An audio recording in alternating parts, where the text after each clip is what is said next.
Okay, and we've got a few things to talk in the pre-meeting. So this I'm not familiar with, Casper Script Art Trade Making. I guess you're gonna have to get us up to speed on that, Carter. Yes, sir, Mr. Mayor. Good evening, everybody. Good to be with you tonight. We've had some conversations with Visit Casper, and I don't think we've had much opportunity to visit with you about this possibility tonight. But what we're facing is the need to trademark the Casper word art, if you will, that shows up in our logo. As a matter of fact, if you look here in our agenda, you'll see the word Casper prominently positioned, and it's quite eye-catching, I might add. But apparently that needs to be trademarked, and so the resolution this evening would in fact do that, and make that a proprietary piece of art, I guess you'd say. Our city attorney had a lot to do with putting this thing together and understands the technicalities of why this is important far more than I do, and so if council would like to entertain some of that discussion, I'm sure the attorney would be pleased to walk us through something. Do you want to hear from John about this? Kristen? Maybe just a quick question. There's a trademark label next to the logo already? That was just like in preparation for this, I'm assuming? Maybe? Or have we That's just had actually that a there? different. That's actually a different trademark because that actually trademarks The whole this thing. whole thing. Okay. Yeah, that's right. But John, would you? Mr. Attorney, Oh, I'll be happy to Care to explain all this? Basically, a couple of years ago, the Turner County Travel and Tourism Board, along with the city of Casper, had retained someone to come up with this word art. And so basically, we have it, so why not go ahead and trademark it? I know that in the past, the council has engaged and obtained some ideas that might be trademarkable, but have decided not to, so that people could use it around the state. But since this is specific as to Casper, we received a request from the Trumbull County Board of Travel that we join with them, since we're joint owners, and enter into an MOU with them so that we can then apply for the trademark, and then we would jointly own the trademark. They could use it for their purposes, we could use it for our purposes. And so that's the essence of it, and really it's been the Trumbull County Board of Travel and Tourism that kind of motivated this next step. Questions for John? Anything we need to do this evening? Mr. Mayor, there will be a resolution for purposes of entering into that agreement, if you will. That should be it. Should be it. Any other questions? We'll just go on to the discussion. Just real quick, does it cost anything for us to trademark that? Mr. Henley, do you happen to know if there's I don't know that there's a specific cost, but the Trumbull County Travel and Tourism Board said they would push this through. Just out of curiosity. So let's talk about everyone's favorite subject here, the planes sale. So what do we need to take care of in the pre-meeting, Carter? Well, Mr. Mayor, members of the council, we suspect that there will be commentary on both sides of the equation this evening. You have asked staff to do a couple things by way of follow-up in preparation for tonight's meeting, one of which was changing the language with regard to that north parking lot from a first right of refusal, if you will, to a commitment on the city's part to not engage in the sale of that property for the next 10 years, thereby preserving it as a public parking facility at least into the foreseeable future. So that change was made. The second change that council asked for was to try to get a cap, as it were, on the tipping fees. And as you'll recall, we had suggested that the basic construction and demolition debris would have the tipping fees waived. I had indicated to you that we thought that was maybe a $6,000 or $7,000 element of exposure for the city in terms of that waiver.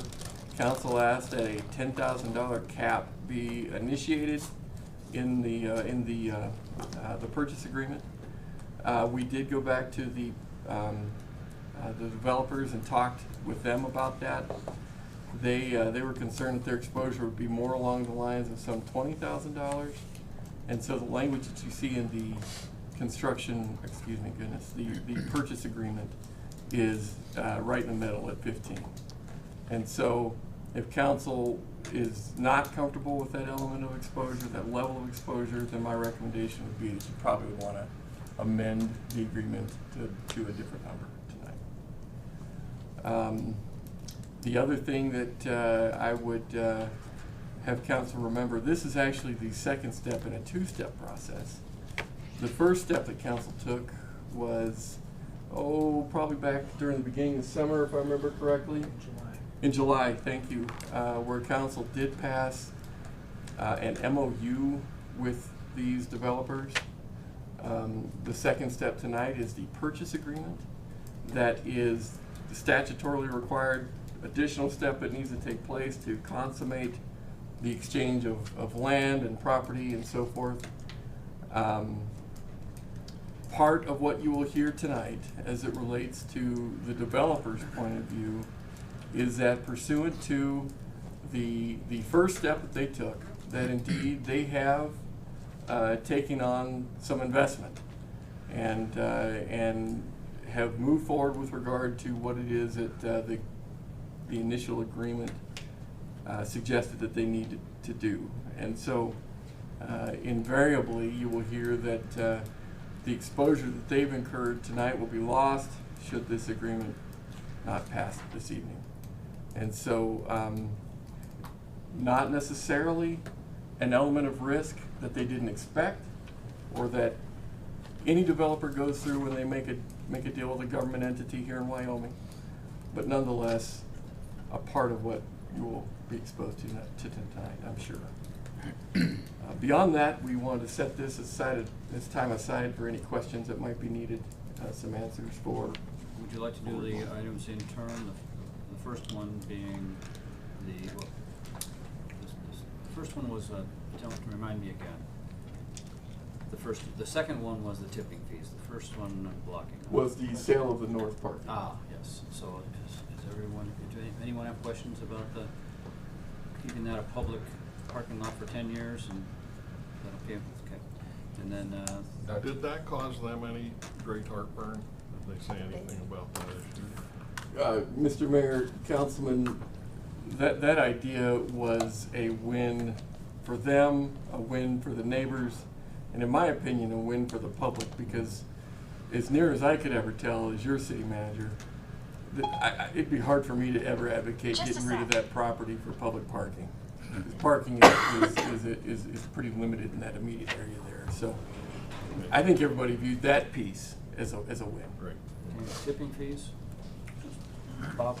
Just to refresh my memory, the first one, they wanted utilities run to the building, and now we've got in the agreement that it's run just as anybody else would be for a development. It's run to the property line. So stubbed in, but not to the building. Mr. Mayor, Councilman, that's exactly what I understand, Okay. that it would be more of a stub. They would pay the investment fees that every other contractor pays. Yes. And with the tipping fees, there's no way to inflate that. It's whatever material is brought to the dump, basically, the landfill. So, and it could be anywhere from, 5 to 15, but whatever it is what it is. Mr. Mayor, I would say that our real exposure comes with regard to whatever hazardous materials might be found in the building. Now, a phase 1 has been conducted on that site, and we think that exposure to hazardous material will be fairly limited. Nonetheless, if there is hazardous materials, the city is not waiving any of those fees as it relates to the disposal of that kind of debris. Furthermore, the individual that they have contracted with to take care of that demolition, whatever limited demolition might be left, is a recycler type contractor as well. And so we suspect that anything of value will be removed from the debris stream and likely not be introduced up at the bale field. So that's why we think our exposure is really more in the neighborhood of $6,000 or $7,000. So if anyone wants to put an amendment to change that cap, they can certainly do so. Bob? Yeah, just with a question on the tipping fees, we put a cap on the 15,000. If they find hazardous material, could that be used as part of the 15,000? If suppose they have 6,000 of clean material and 15,000 of hazardous material, would that cap work that way, or? Mr. Mayor, Councilman, we tried to be real specific as it relates to the type of material that the city would consider waiving fees for and so on. And hazardous material is simply off the table. So they would not get any kind of accommodation as it relates to dealing with that type of waste. That's just a risk they have to take. Yes, sir, that's correct. Any other questions on Ken? Not that I disagree with it, but council was asked, and we said the 10,000. And then it got negotiated for 15,000, but council mentioned specifically agreed to the 10. Not that I disagree, I'm just asking, how did the 15 come about without, when council's already set?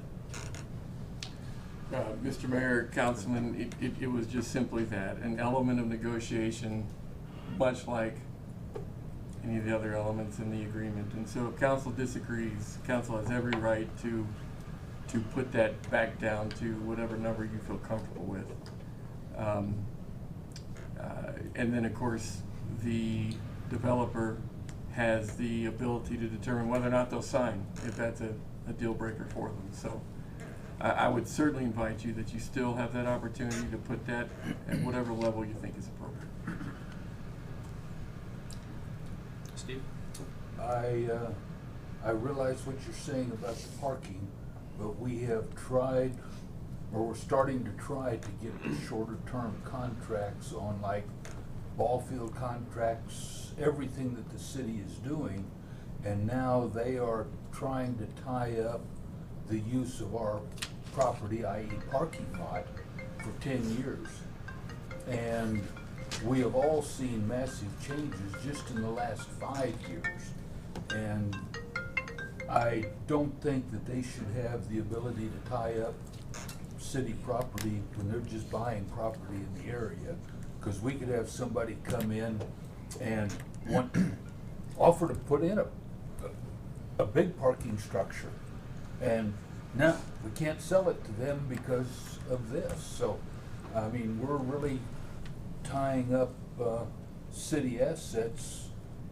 It almost seems we're in a rush to make this happen when we need to be businessmen. And I feel that several of these things, along with the parking, along with the tipping fees, even along with the $500,000, is not a good business decision. Well, that'll be our discussion tonight. I realize that, yeah. But I just want to let everybody know kind of where I was coming in on it. I guess I'm confused. Is the parking lot It's going to be a public parking lot. correct? So what's the 10 years? That we can't use it for anything other than a public parking lot for 10 years. Oh, okay. You want to respond? Mr. Mayor, just to be real clear, the original request was that if the city decided to sell the lot within a 5-year period of time, that they would have the first right of refusal. Understandably so. The neighbors were very concerned about that.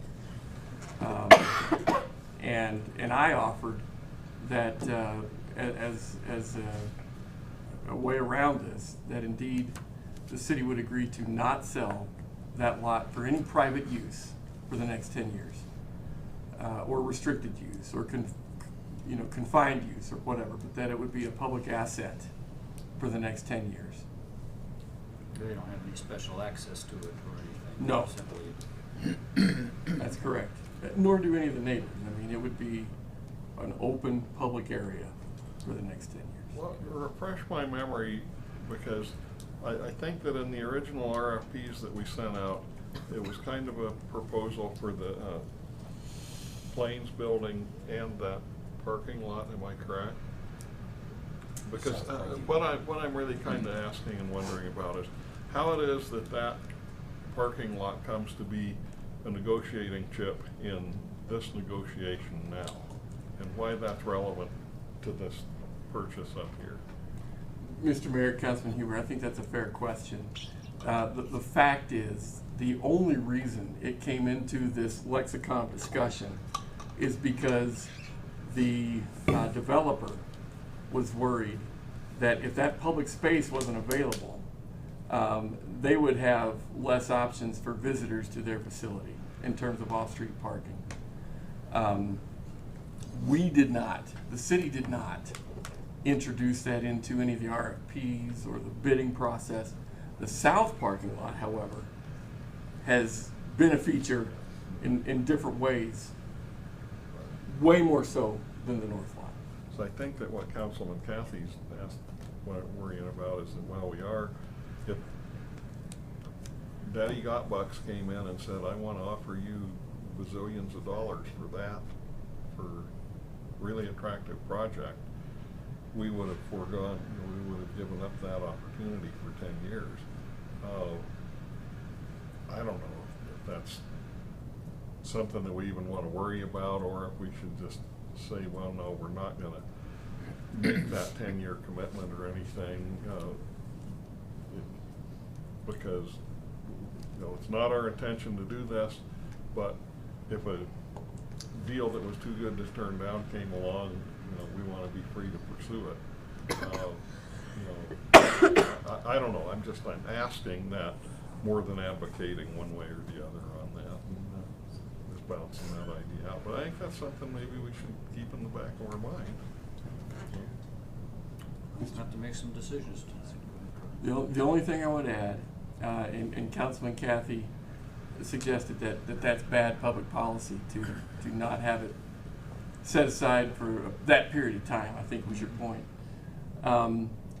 I can tell you from my perspective, as your manager, I would suggest, given the developing needs that part of our town will have from now into the immediate future, particularly as it relates to the development you're considering this evening, and the investment and the development that has taken place in the surrounding area, I would respectfully disagree with Councilman Cathy that to introduce the specter of I don't know what best word to use for that, that we would potentially consider taking that away from the public parking inventory, that piece of land, is probably worse public policy, particularly given the level of investment that's taken place from our private sector neighbors in that area. And so, again, respectfully disagreeing, I would tell you, in my opinion, it's wise to keep that as long as we can for public parking. So you think that the likelihood of Daddy Got Bucks coming along and offering us $1 bazillion is so remote that we shouldn't even worry about it? Incredibly remote. I think you're probably right, unfortunately. I guess my comment would be, even if that did happen, it still might be in the best interest of the public for us to keep it as public parking, because we have such a dire need for that. Yeah, one of the things we might remember in this argument too is that there's already, we've already got commitments for at least 3 more businesses in that area that are, pretty much underway with the development we're talking about. There are a number of businesses down and apartments up and so forth, so they're going to need that parking. But I think when I look at what you could do with that, with a parking structure, you're limited to 3 stories anyway. Mm-hmm. And on that lot, you'd be building a $10 million building for a 3-story parking garage. And I think that's, as you said, extremely remote. I think most of what we're hearing now really should be discussed on the floor in front of the public, and Yeah. so let's defer until, and all of these comments are appropriate at that time. So let's go on to the Christmas parade permit, unless you had something else on the Plains. Oh, just so you're all aware, Carter and I discussed the chronology that I hope you all had a chance to look at, especially those of you who weren't involved during all of this. Since I was, I will be going through a hopefully abbreviated version of all of this so that I can answer some of the questions that people have had before they ask them, because we know what some of those questions will be, and to try to explain some of the reasoning behind the decisions that led us to this point that many of you weren't involved with and may have your own questions about. So it was a very convoluted, ever-changing situation over that 3+ year period. It actually goes back much further than that. So, and I appreciate the time Liz spent getting that chronology together. So, so we will defer to that, Steve. I just wanted to go on the record that I'm going to abstain from this. Again, I'd like to say that ahead of time out there if I could. So. And Mr. Mayor, if I might, I always think that it's really important going into a public hearing like this to make it really clear to everybody that, you know, while there's been a lot of work put into this, no final decision has yet been made. Because I think that a lot of times, you know, like last week reading the newspaper, you know, we changed the speed limits on 2nd Street already. Well, we haven't, you know, not until it's done there. And I know that you'll be most sensitive about that, Mr. Mayor, but Okay, Christmas parade. Mr. Mayor, members of the council, the Christmas parade folks have requested that the city be a partner this year in hosting the Christmas parade, and have asked that fees and costs associated with participating as a partner in the parade be absorbed within the city's infrastructure and so forth. As I understand it, they have already paid the fee, right, the application fee and the insurance, is that right too? Or the insurance is going to be waived as well, I think, yes. No change. And so the request before you tonight in this setting is to determine whether or not your level of participation would include that type of cost absorption, if you will. the question that I have is with reference to insurance. I would be absolutely opposed to the idea of waiving the insurance requirement. If they want to ask for, some kind of promotional help in paying for that, that's a different thing. But on any of these parades, I just think it would make a huge mistake if we waive an insurance requirement. So I wondered if you could clarify that part of that. We also happen to have one of the organizers here this evening, if the council would like to hear from her too. But I can't say that I disagree with you, Councilman. I think the biggest concern for them was the cost associated from an in-kind standpoint relating to police protection, public services, and those kinds of things. But if you'd like to defer to Ms. Jones, we could certainly do that too. Ray, do you have a question or comment? Did we waive the insurance fee for the bikers? You paid them back. You paid them back. We did. Okay. And I think because of that discrepancy Yeah, that we we have paid since that. fixed. But didn't Renee, we would just you have like to another They just had discuss any another of one, this I thought. about the Sure. Christmas parade? They asked for. They have, they have in the past obtained their own liability insurance. It's just that they are so short on funds this year, and that was the reason that they wanted, they were hopeful they could get all the help they can get to make sure the parade happens. Ray and then Steve? No, go ahead, Steve. Okay, Steve. Well, I think we have the same question. So the abate, I believe, or they just had another parade. Did they pay for insurance for that parade? I know we paid them back for the one that that's we good. went That's what I once was talking on, about, but yes. this recent one. They did. Mr. Mayor, that's in fact correct. The first parade, council approved a payment to them that would effectively cover the fee. The second one, it was not a feature of their parade permit this year. And so for all intents and purposes, that was waived for the second parade. The requirement of insurance or someone paying for it? Well, for someone paying for it as a part of the permit, so they did not pay for insurance for the second parade. I think we're getting ourselves into a bind, I think, by waiving fees.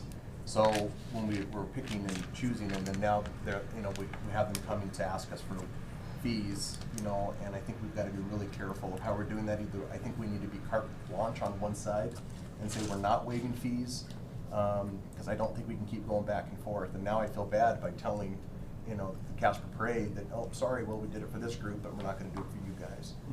So, I mean, I don't know, it kind of puts us in a pickle. Well, I guess for me, like, this isn't like a registration fee or something that's just, like there are associated costs, but ultimately it's just like an income receipt. No, this is insurance. Like, this is what's protecting the people. Like, these are two very different things. It's one thing to ask for, like, parade fees maybe to be waived. Having insurance waived or that's a whole other thing. I mean, we still need people protected if they get hit by a car or a motorcycle or whatever it may be. To waive that ever, I can't think of a situation where we should ever be waiving the insurance requirement. I wonder if we shouldn't have another work session discussion, and you and I talked about whether it should change things if the city is a co-sponsor of an event, because we do sponsor events, like we sponsored the Eclipse, and whether that would in fact change how we viewed the in-kind contributions if we were involved in actually running an event. I think, differences. what's the amount that we're talking about? Taking insurance aside, how much we're doing it all in kind, but I mean, if you put a dollar figure to it. Mr. Mayor, Councilman, what was the number that we came up with for? About 7,000. $7,400, I think. Yep, $7,485. No, okay. In terms of the income cost. Insurance. That's the big item is the overtime. Do we want to defer this to have another discussion before we? Yeah, that's what I was going to say. But I think if we help them in kind, I think it'd be really good. I don't know about waiving the insurance. I think we really need to stay strong on that. Yeah. But I think the in kind. But that's just my 2 cents. But we can talk about it at another time. But we have to have some consistency about when we waive the in-kind too. Who pays for it? Yes. Okay, let's head up. Mr. Mayor, just real quick, 2 things. One, I think that for this resolution about former Mayor Dixon, we'll need to suspend the rules and Yep. to It's all adopt in that. there. The other thing with reference to the tree ordinance, just to warn you guys, I think that Councilman Kathy and I are going to make a motion to table that tonight, because there's some further things that we were talking about just today. Then we want to try to tweak on that a little bit. That would be a little bit tough to do tonight on the fly. And so, Okay, and you'll have to give us the reasoning for yeah, table. but I just wanted Hey, to Charlie. forewarn you about that. You want to? Mike.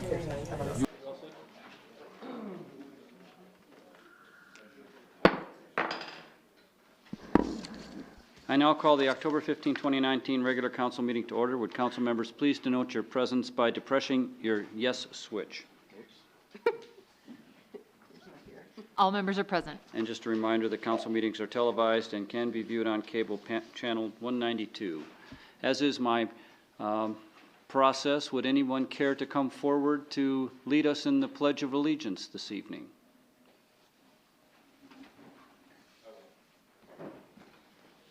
Thank you, sir. Could we get your name, please? Please stand and uncover. I'm Dean Welch with the American Legion. Thank you, Mr. Welsh. Whenever you're ready, sir. I pledge allegiance to the flag of the United States of America and to the republic for which it stands, one nation, under God, indivisible, with liberty and justice for all. Thank you, sir.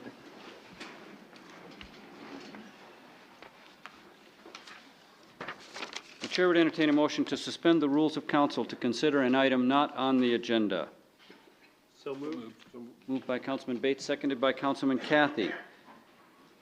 Any discussion of this request? If not, please cast your vote, and please record the vote. With all members voting aye, motion passed. I would now like to ask Councilman Huber to read a resolution regarding Kathleen Dixon.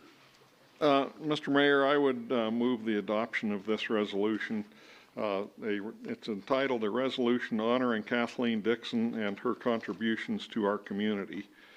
Whereas the City of Casper deeply mourns the passing of former mayor and member of the City Council, Kathleen Dixon, and whereas Ms. Dixon served the community with dedication for many years, and whereas Ms. Dixon served in many and widely varied capacities, and whereas Ms. Dixon contributed to our community as a nurse, educator, attorney, volunteer board member, member of the City Council, mayor, and commissioner, and whereas she is survived by her loving husband, Pat, now therefore be it resolved by the governing body of the City of Casper, Wyoming, that the council wishes to recognize and honor Ms. Dixon for all of her contributions.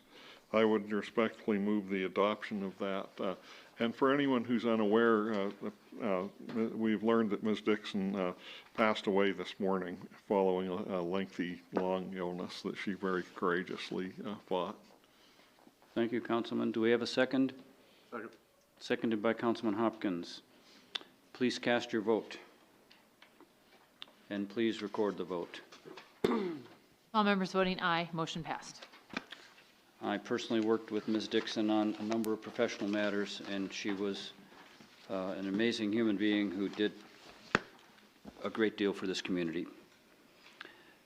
The chair would entertain a motion to approve by minute action the minutes of the October 1st, 2019 regular council meeting as published in the Casper Star Tribune on October 8th, 2019. So moved. Second. Moved by Councilman Hopkins, seconded by Councilman Bates. Any amendments to those minutes? Please cast your vote, and please record the vote. With all members voting aye, motion passed. Chair would entertain a motion to approve by minute action the minutes of the October 1st, 2019 executive session. So moved. Second. Moved by Councilman Pacheco, seconded by Councilman Cathy. Any amendments to those minutes? Please cast your vote, and please record the vote. With all members voting aye, motion passed. Thank you. The chair would entertain a motion to approve by minute action the minutes of the October 8th, 2019 special council meeting as published in the Casper Star Tribune on October 14th, 2019. So moved. Second. Moved by Vice Mayor Johnson, seconded by Councilman Friel. Any amendments to those minutes? Please cast your vote, and please record the vote. With all members voting aye, motion passed. Chair would entertain a motion to approve by minute action the minutes of the October 8th, 2019 executive session. So moved. Second.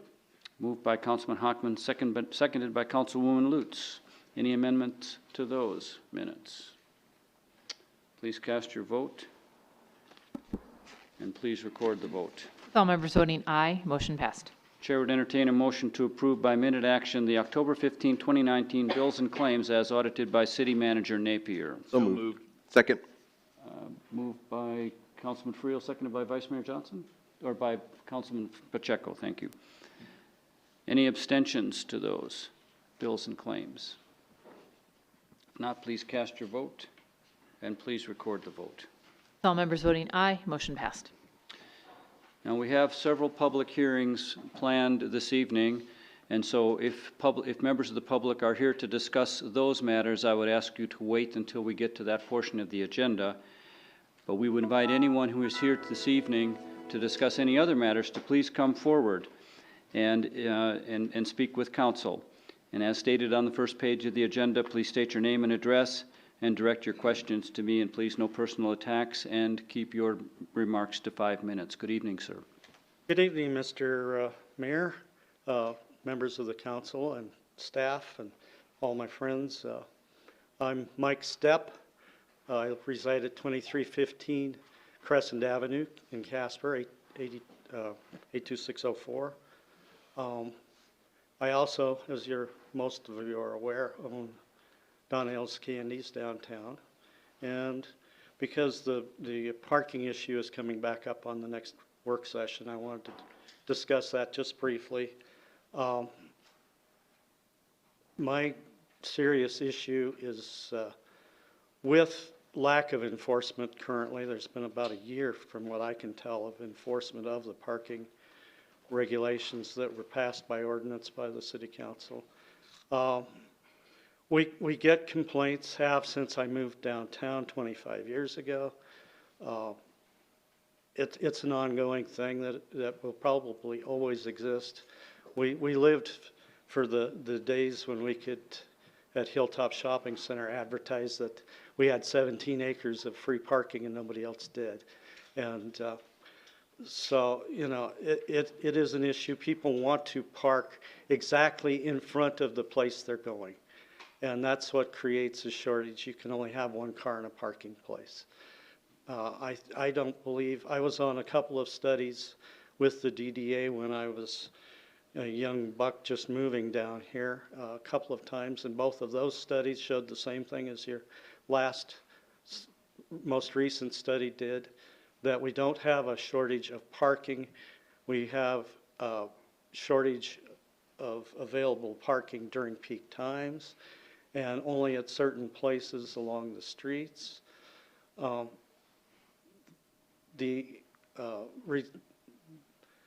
What we decided that needed to be done was to have stiffer fines. At the time, they were $5 for overtime parking. It went up to 10, and then the next study that we did, it was raised to 15 and a possible 30 per day if you don't move. The biggest problem that we've had since we moved downtown was employees and owners and managers parking in customer parking. That improved with the enforcement. It has gotten worse anytime that we've had a lapse in enforcement. And I don't believe parking meters are going to be the answer. My belief, and with due respect, Mr. Mayor, I did read Dr. Shoup's book back when it first came out, and I'm rusty on it. I haven't read it again. But it applies mostly to very large cities that have a very congested problem. We have a second issue with customer service now, and that is the rise of availability of the internet. And Amazon now has become this megalith that is distributing daily pallets of merchandise in town on a daily basis, and at holiday times it's a huge amount. If you put up parking meters and cause even the slightest irritation, there is that percentage of people that will not come downtown. They'll just order online. Is it my product that it's going to affect directly? Probably not. However, we live in retail world off of spontaneous impulse buyers. They came down to buy whatever, stop at the tire store to get tires, and they walk up and down. They stop wherever they're at, maybe to go buy a dress or to go to a movie, and then they walk around. Well, if they're worried about getting back out to their car to plug the meter again, that's a problem. Now, obviously, with the 2-hour parking that we have now, 1 minute, please. that is something that exists, but I'd like to see you try at least enforcement again. The money was there 2 years ago in the bust. Sales have come back up, sales tax, property tax, and downtown provides 3 or 4 times as much in property tax per acre as the big plazas and malls, and that's from a study that the city did. DDA helped sponsor. So I would like you to consider that, and I'll write letters with more detail, but I wanted to get that out front. Any questions from Mr. Stepp? Thank you. Your opinions obviously matter to us, and we're all searching for solutions. I know. So, Thank you.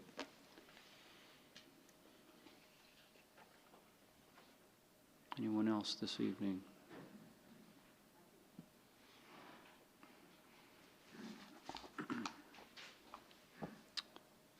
Good evening. Woody Giles, 290 East Magnolia. I don't live in this city. I sort of live across the street from the city. But today's paper had an article that got me going, and so I thought I'd come down and make some comments, maybe a question. Next meeting, you're going to have a discussion about the appeal of the Planning and Zoning Commission of the piece of dirt up by the event center that the city owned a few years ago. I don't remember exactly, and then they swapped with the, for the biathlon course and that sort of thing. I don't have a problem with any of it. But in the paper it's talking about maybe a truck stop, something, and one thing another. But really got my interest was the valuation. It said it was $790,000, and they wanted to rezone it from park historic. Now, when the city owned it, it wasn't a park, and it wasn't historic. And then you swapped it, and all of a sudden it became a park. Is that a private park, or is that a public park?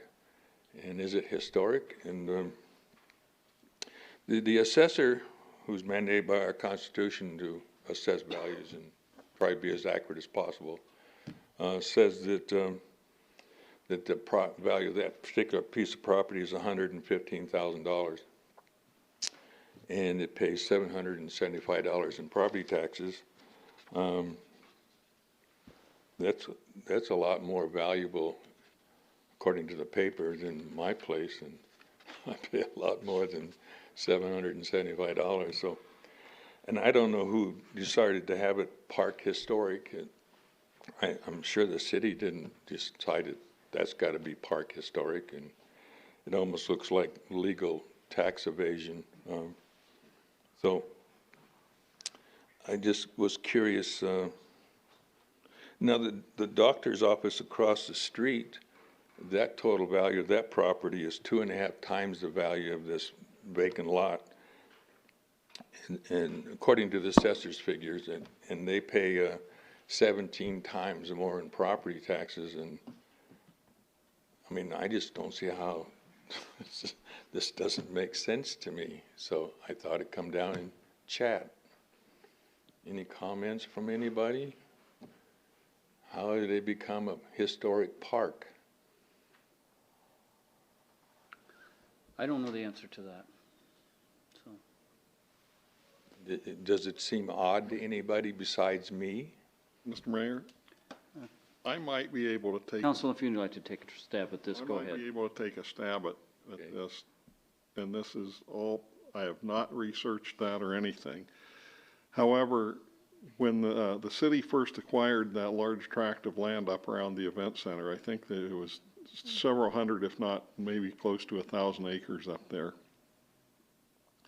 That, I think, all kind of was brought in somewhat as park historic, because the idea was they were buying the land for the event center and they got all that other land up there too.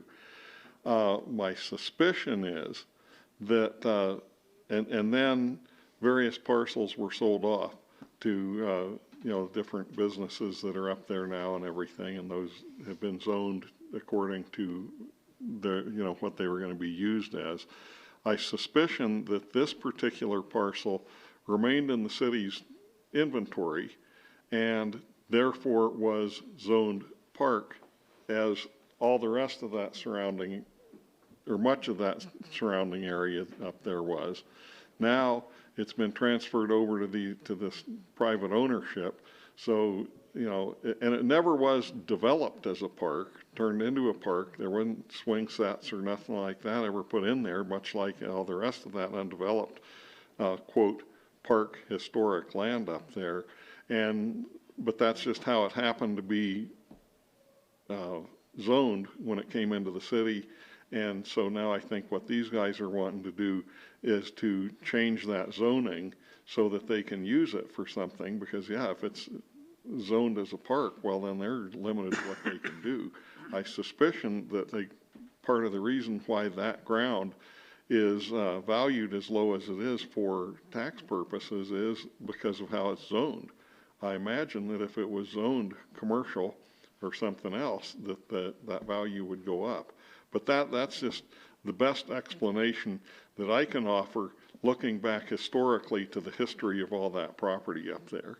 But, yeah, there are some questions and some things about that we're going to be needing to look at as we move forward on any proposal on this. I hope that Well, didn't confuse things any no, worse. I checked it today with the assessor's office, and it's, according to the assessor's office, it's zoned commercial vacant land. That's from the assessor's website, so I don't, you know. It might not be the first or last time that was not accurate. I don't know. Oh, I've found many. But it's always Boss Hogg that wins out, and the rest of the people seem to take it in the shorts. Is that just coincidence? Thank you. Okay.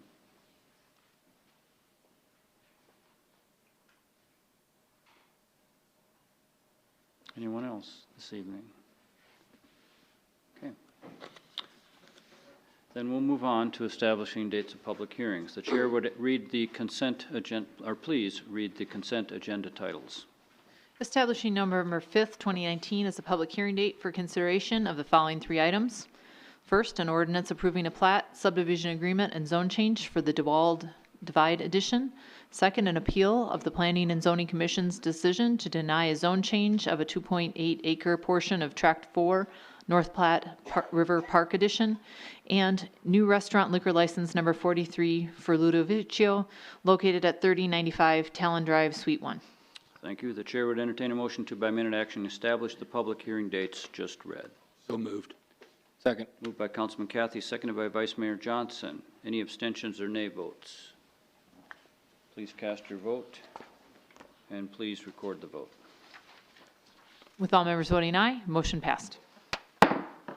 I now declare the public hearing open for the consideration of the zone change of 1.65 acres in the Garden Creek Square addition. Mr. City Attorney, do you have exhibits? Mayor, we have 2 exhibits. Exhibit number 1, correspondence from Liz Beckert or J. Carter Napier, dated October 11, 2019. And exhibit number 2, affidavit of publication, is published in the Casper Star Tribune, dated September 30th, 2019. Thank you, Mr. City Manager. Thank you, Mr. Mayor, members of the council. Tonight, you have the opportunity to consider, as the exhibit would indicate, a rezoning of a parcel of land located at South Kaufman and the corner of Southeastern Wyoming Boulevard. The idea is that this PUD would be changed in its classification to a C2 designation. This designation would allow for the development of what the petitioner described as senior apartments. And my understanding is that these would be supported by a tax credit program that's already been recognized, but pending, of course, this development moving forward past this evening's reading and the other 2 readings pursuant to your discussion. So with regard to that designation changing, the Planning Commission did find that it's not inconsistent with regard to surrounding uses, as you can see on the map here. And Mr. Mayor, we would concur with that finding. Okay, thank you. Council will now listen to public comment. Again, public hearing comments are limited to 5 minutes, and please no duplication.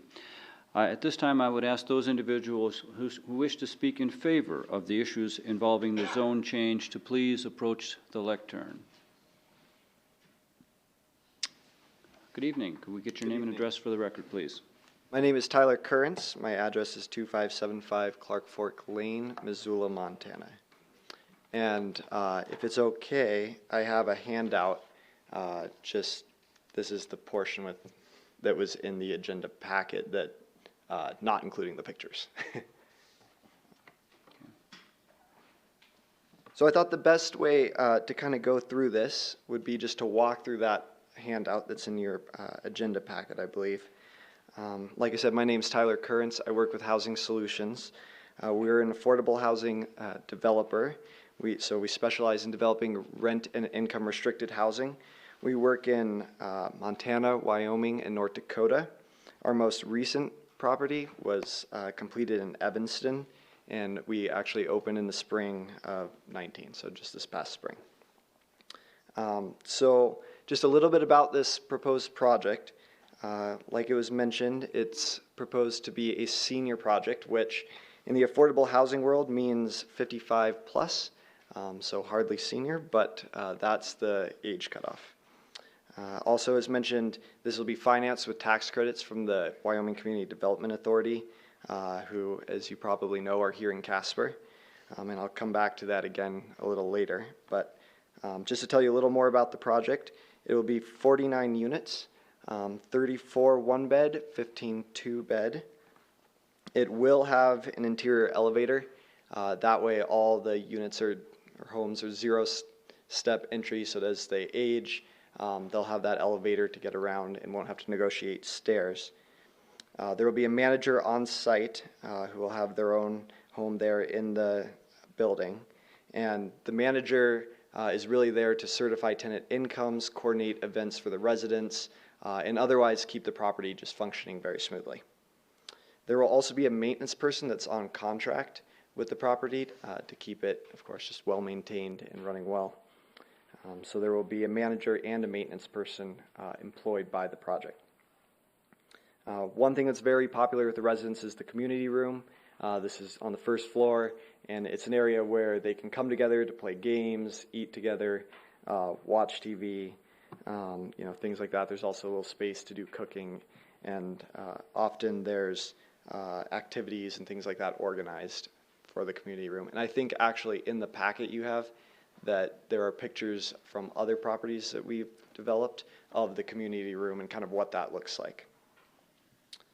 Some of the other kind of community spaces in the building include a library, exercise room, an area to play pool. So there are a number of community spaces. And I also think it's worth mentioning that 3 of the homes will be fully accessible in line with ADA. So that's also part of it. And then of course, the main reason for this, or the point behind it, is that the units will be affordable. So rental rates for 1 bedroom will range from $448 to $672, and for a 2-bed from $538 to $807 a month. And one thing that's important to note is that does include all utilities. And so we've found that residents, particularly seniors who are living on Social Security, plus maybe a little bit more, just the predictability of not having different utility rates each month, it's nice to have that built into the rental rate. And then the reason for just the range in rental rate is because it depends on the tenant's income. This particular property will serve tenants making anywhere between 30 to 45% of the area median income, and that's determined by HUD at the national level, and it's determined by county, so in this case, Natrona County. These rent and income restrictions will be on the property for 65 years, so we've committed in return for getting the tax credits from the WCDA to keep these restrictions on the property for that long. So they're not going away anytime soon. It'll be affordable for many years to come. I do want to talk. 1 minute, please. 1 minute, okay. I'll speed up. Just a little bit about the need. As part of getting the tax credits for this project, we had a third-party market study provider that we commissioned for Casper, who actually came here and looked at the rental market and surveyed it. Incredibly, there's a 0% vacancy rate in all tax credit properties across the community.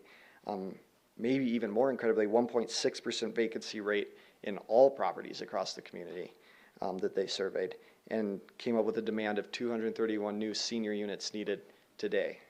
So we do have the tax credits from the WCDA, which means we're ready to move forward. That's the key financing we need. We would look to break ground this spring of 2020, and then with construction completion spring of 2021, the following year. And as staff mentioned, we are looking to move out of the PUD that is, I believe, since expired, just to get into something with less design standards and C2 that would more readily make this possible. So Okay. hopefully I made the time limit. Thank you, sir. I'm sorry, I missed your last name again. Curran? Yeah, no problem. It's currents, like Currents. like currency. God, I drop was the line at pretty me. pretty close. Questions for Mr. Currents? Councilman Hopkins. I didn't see any provisions for elevators. Am I just missing it? Yeah, there will be an elevator, yes. And just briefly for people who didn't get the chance to go through the packet, the PUD restricted you in what way? Well, my understanding is there had previously been someone had come in with a plat, and it then has all the design standards that had been approved for that particular development, including probably building out the roads and all the landscaping and all the design standards that would go with that. And so by moving out of that, it allows us, because we don't, and it actually, that PUD actually applied to the entire corner there. Whereas the property we're looking at is just, I forget the exact acreage, but around 1.5 acres, just right there on the corner. Okay, thank you. Any other questions for Mr. Kearns? Thank you, sir. Thank you. Is anyone else here to speak in favor of this zone change? There's no one else to speak in favor. I would ask anyone to come forward who wished to speak in opposition to this zoning change. Is anyone here to speak in opposition? There being no others to speak, I now declare the public hearing closed. Please read the ordinance by title only. An ordinance approving a zone change of 1.65 acres described as Tract 1, Garden Creek Square Edition. I might have the wrong tract number, I'm sorry. Is it 1? Tract A, thank you. Okay. All right, thank you. The chair would entertain a motion to approve on first reading the ordinance just read. So moved. Second. Moved by Councilman Pacheco, I think seconded by Councilman Hopkins. Discussion. Councilman Bates. I got a B at the planning and zoning when this was first proposed to the planning and zoning and moved to us. And it was exciting to hear a business wanting to come into Casper and put up a affordable apartments or homes for the elderly, which I absolutely love. So I was excited then, I'm even more excited now, and somebody that is willing to continue to invest in Casper. So I'm all for this. Okay. Well said. Any other comments? Any amendments? Please cast your vote. And please record the vote. All members voting aye, motion passed. Best of luck to you folks, and I echo Councilman Bates' comments. I now declare the public hearing open for the consideration of the sale and terms of the sale and transfer of ownership of the former Plains Furniture property. Mr. City Attorney. Thank you, Mayor. We have two exhibits. Exhibit number 1, correspondence from John Henley to J. Carter Napier dated October 10, 2019. And exhibit number 2, affidavit of publication, is published in the Casper Star Tribune dated October 14, 2019. Thank you. Mr. City Manager. Thank you, Mr. Mayor, members of the council. Pursuant, to a second RFP process for the subject property, an offer was made with regard to selling said property for $500,000 with some specific exclusions included. That developer is Flag, who is here this evening. And Mr. Mayor, I'd defer any other reporting to information you wanted to provide. Thank you, Mr. City Manager. I would like to talk about this briefly because it has raised a lot of questions, and I think there has been some information floating around the community that is sometimes accurate, sometimes not so accurate. There's a long, convoluted story to us being here this evening considering this sale, and it actually goes back to 2011 when the council established as its primary goal the building of what was misnamed then as a convention center, and that's what led council to approach property owners in the area to see if they would be willing to sell their properties to move forward with that. That project was derailed mainly because of the public cost, and then in a parallel fashion, the state of Wyoming was working to secure property to build their state office building, which was happening simultaneously to these negotiations. And the state, I would like to remind people who questioned the sale that at that point in time, the state had decided that they were going to build their office building on what we now refer to as the Goodstein parking lot, which is now used for as a primary location for downtown parking. And so when this came to us in, I guess it was late 2015, early 2016. No, I'm sorry, I've got my chronology wrong. Like I say, this is convoluted. We had the property appraised, the entire Plains block, and it did appraise eventually at a little over $2,700,000. And we were approached by the owner, Mr. Kelch, who owned the Plains property, and he offered to sell it to us for $3 million. We were on a very short time frame, if I remember correctly. Mr. Kelch basically said, you've got 3 weeks to decide, or it's going out to anyone else who might want to purchase it, which put the council at that time, and by the way, Councilman Hopkins, Councilman Cathy, you were there at the time, and please correct me if I have any of this in error. But, and so we had a very difficult decision to make. What made more difficult is we were faced with this decision during the downturn when money was tight. And so this was not an easy decision. We did have some money available in our revolving land fund, which was about $2 million at that time.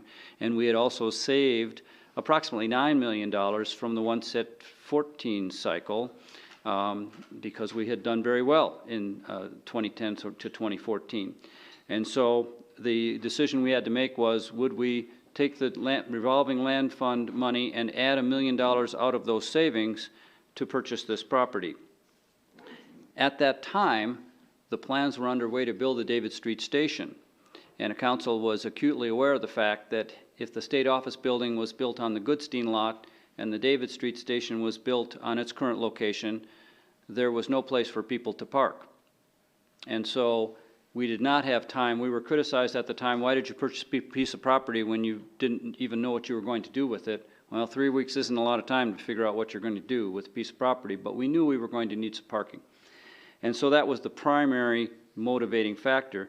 The other thing that I think, and I of course voted for the purchase and have taken a fair amount of criticism for doing so, but the other reason was that if Mr. Kelch had elected to sell it to a private entity, council would at that time have very little control over what would happen. So someone could have come in and, for example, built a group of storage buildings. And I don't know how people would feel about that as something that would be located right next to our public plaza. But, and so these were some of the things that we were wrestling with. The other thing that was going on at that time was that the David Street Station was trying to secure all the properties needed to build the plaza. And they were running into some headwinds. Now, the DDA was not approached about this, but some of us were concerned that they might not be able to secure all the properties needed to build that station. And we had already dedicated $3 million towards that project. And so one of the things that we were considering was, well, what would we do if it wasn't possible to get all of those lands? Would it be possible for us to put the downtown plaza in another location? And so there were some discussions about that. Interestingly enough, after we did purchase the property, those barriers were overcome and the property was purchased. We'll never know if there was a connection between those things, but there may well have been. It was after the purchase that we learned several things. One is the state decided to build their building west of the restaurants and lease the Goodstein parking lot to the city on short-term lease basis. And it became quite popular as a parking place for people who have business downtown. We also learned, and I don't remember the exact sequence of all of these events, we learned that the municipal garage was under the Plains building and that it may have shared a wall with the Plains building. We weren't certain about that, but we had an engineering study done that basically determined that these buildings were not dependent on each other. But the old municipal garage that is now revealed was actually part of the Plains furniture store. And so, again, had we sold it to a private developer, they could well have torn that down. And we wouldn't have that historic structure. And then as we moved forward and the state elected to move their building elsewhere, the demand for parking now was no longer there. And we had actually had a concept design for how we could build a parking lot there until we learned that the Goodstein lot was now available to us, and we're currently in the process of trying to secure a long-term lease to that and basically build a real parking lot there. So those things were all happening, and this was a fast-moving series of events, or so it seemed at the time. And then we just started looking at the interior of the Plains building after we bought it, and that's when we found out that Nolan Chevrolet was under there. Now, apparently a lot of people knew this in town, but none of us did. I don't think the city staff did. And those people who went inside to look at this building said, now this is a real historic structure and needs to be preserved. Again, had we not purchased it, it might be gone right now.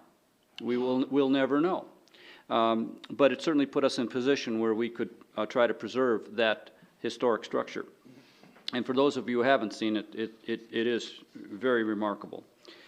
So just trying to fast forward through some of these things. The appraisals were again done as we looked forward to disposing of these properties. And for those of you who haven't had a chance to look at the packet, a lot of this history is in there. The former K-Lox dance studio was appraised at $300,000. The livery stable was appraised at $340,000, and the Milo's auto body that was purchased by Ashby Construction was valued at $217,000.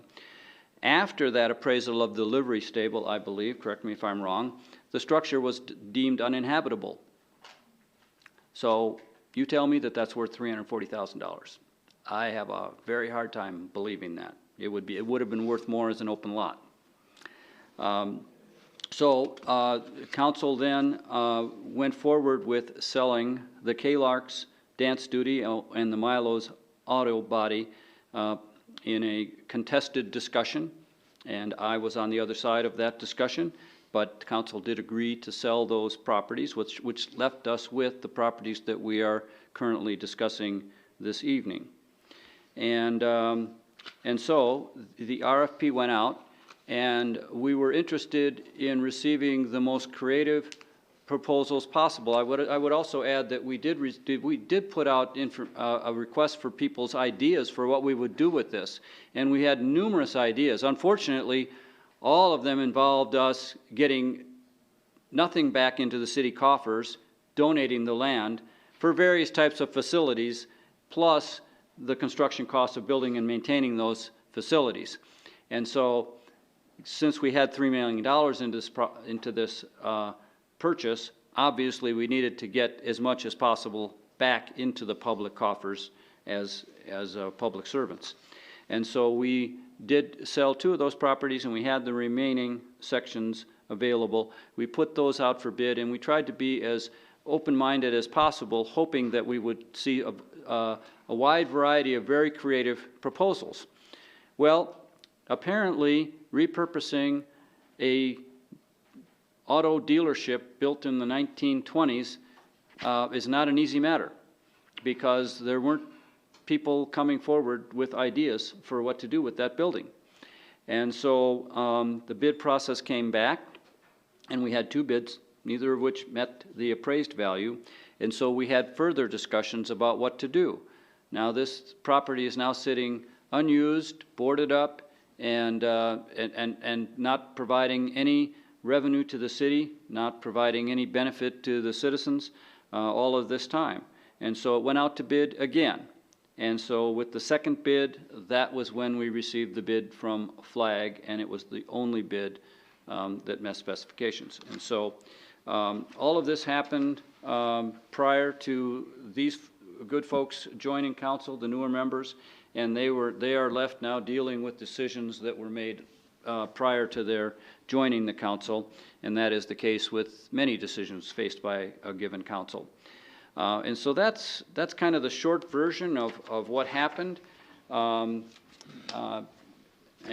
all of these decisions were made in a context that was present at the time that they were made, not the context that we are in today.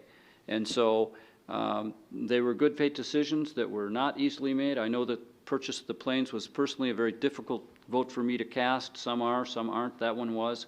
and I believe it passed on a 6-3, if I remember correctly, with a fair amount of discussion, pro and con. So that's where we sit, and with that, and I hope that answers some questions for people about how we got here tonight, we will begin taking public comment. And again, please keep your remarks to 5 minutes and no duplication of I'm sorry, Councilman, excuse me. No, thank you, Mr. Mayor. I just want to go on the record that I'll be abstaining from any discussions on this matter. Thank you. Thanks for catching that. Okay. So I would now ask those individuals, and we will have our own discussion phase then when we get past the public comment. Yes, sir. Mr. Mayor, I just want to emphasize to everybody that no final decision has been made on any of this yet. And so as you make your comments, bear that in mind. Okay. No final decision has been made. At this time, I would ask those individuals who wish to speak in favor of the sale to please approach the lectern. Good evening. Mr. Mayor, is it working? We copy the screen up. And then I also have handouts. This is a abbreviated version for you all.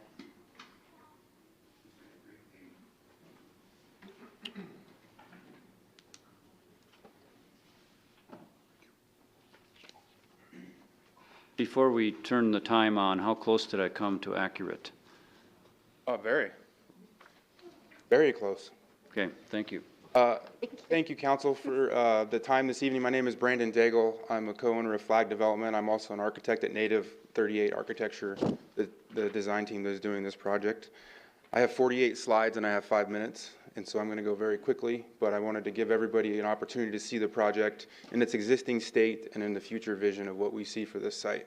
So, with that, hold on. Maybe. So a brief history, Charlie, you alluded to this, or Mr. Mayor, you've alluded to this history of being a former Nolan Chevrolet in the 1920s. These are some historic photos of what it looked like back in its heyday. The Blackstone Transit, or also known as the horse barn or livery stable, was in the early, even before that time frame. This is the building that Mr. Mayor alluded to as being uninhabitable and would become part of the development of the site. This is how the site was in its condition when the city took over. You can see the former Plains building covering up what's now exposed in the block behind. This is as it exists today. You can see now the exposed parking garage and the municipal garage over there on the right-hand side. On the RFP, what is considered the north building in this image is the gray building. The two white buildings are the middle and the south buildings, and then on the west side, you see the parking lot that's on the south end of the site there.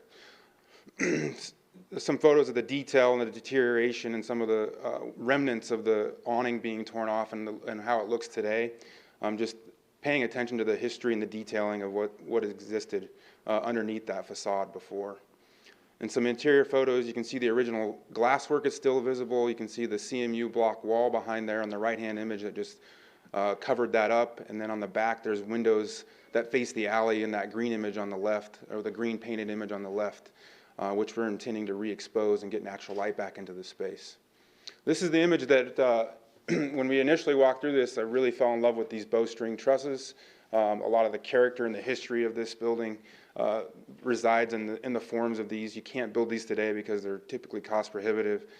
This is actually very cheaply built in terms of its time frame, but today would be quite expensive to reconstruct, and so we're going to preserve as much of those bowstring trusses as possible.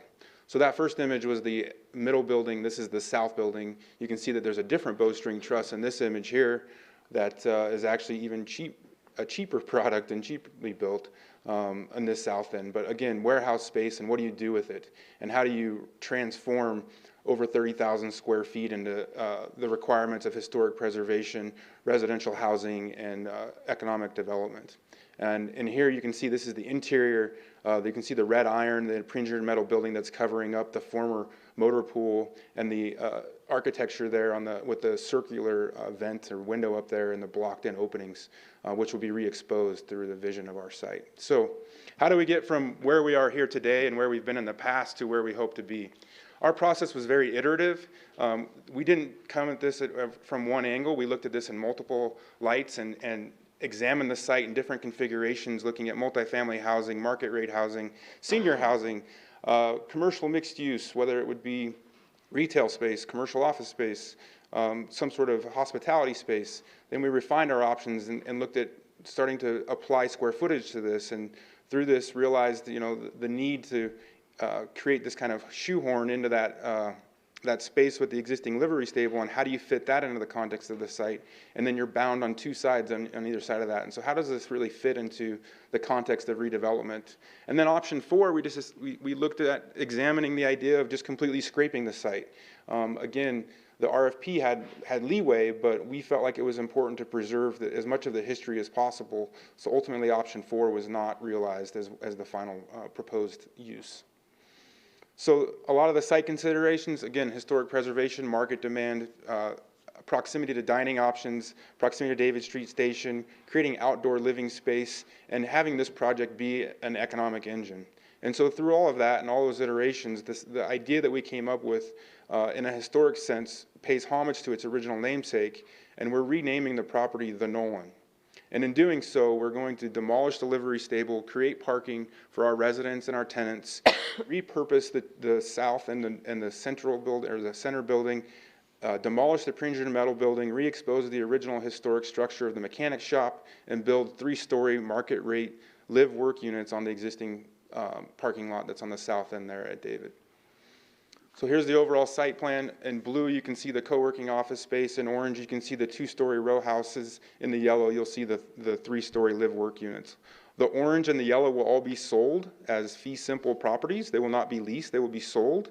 So we will be creating 16 new property owners in the downtown corridor that will be spending money with disposable income and shopping at our local shops and eating and drinking at our local eateries. So some of the precedents for this site, looking at existing reuse, the row houses, repurposing old buildings, specifically Bowstring Trust buildings. The Blue Moon building down in Denver was an old warehouse that was converted into a brewery. We're not doing a brewery, but we're going to turn it into 2-story row houses, so you can see this lofted feel with dining rooms and very shotgun layouts for each of those units. You're going to have to wrap things up, sorry. Here's the live-work units. Here's the co-working space. Here's the vision of what it was and what it will be. So we've re-exposed the motor pool. We've re-exposed the historic buildings. We've built the 2-story structures up. We've added the 3-story structures on the south. And that's the vision for what we have proposed. Questions for Mr. Daigle? No questions? Apparently not. Okay, thank you. Mr. Mayor. Councilman Cathy. Thank you.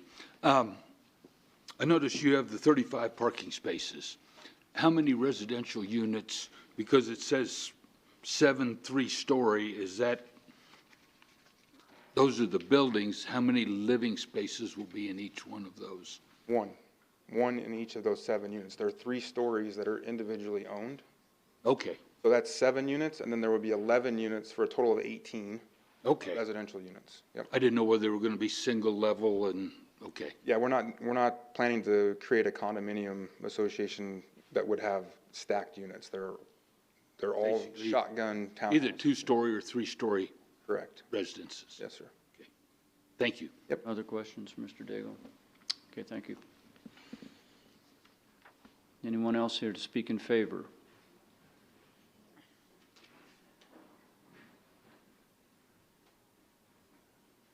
Good evening. Mr. Mayor, members of the council and staff, my name is Eric Ruckel. I live at 718 Divine Avenue.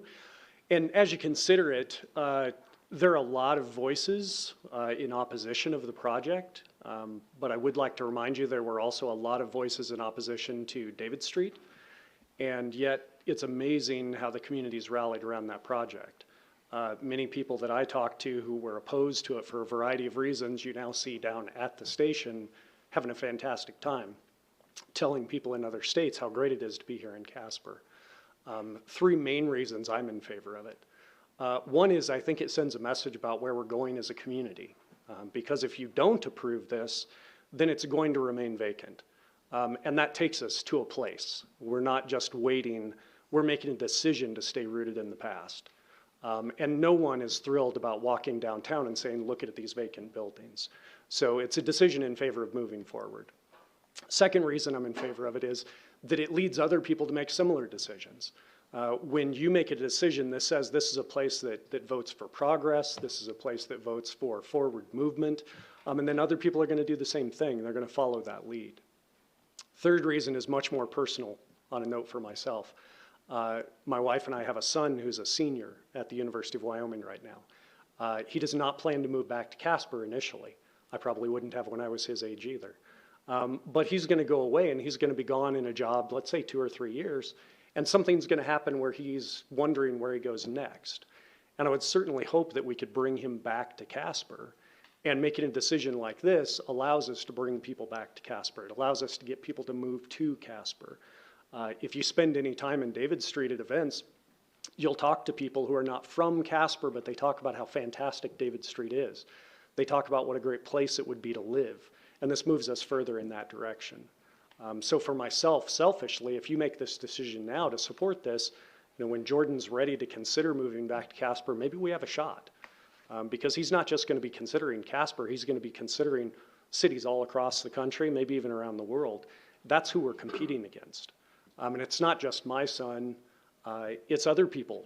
You talk to any employer and they say they don't have enough workers, they don't have the right caliber of people to hire.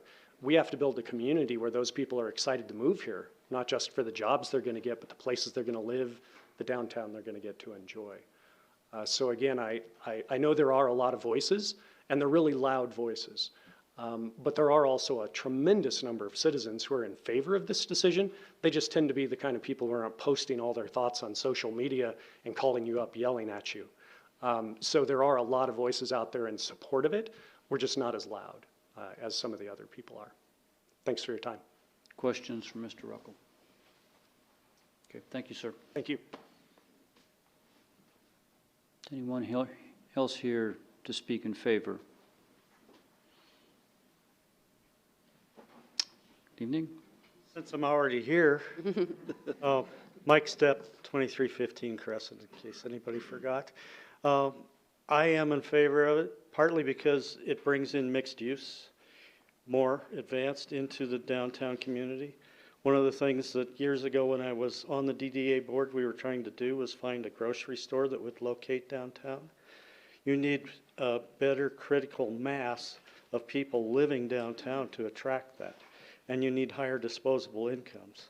Right now we have mostly lower income housing in the area until you get uphill south into the tree zone.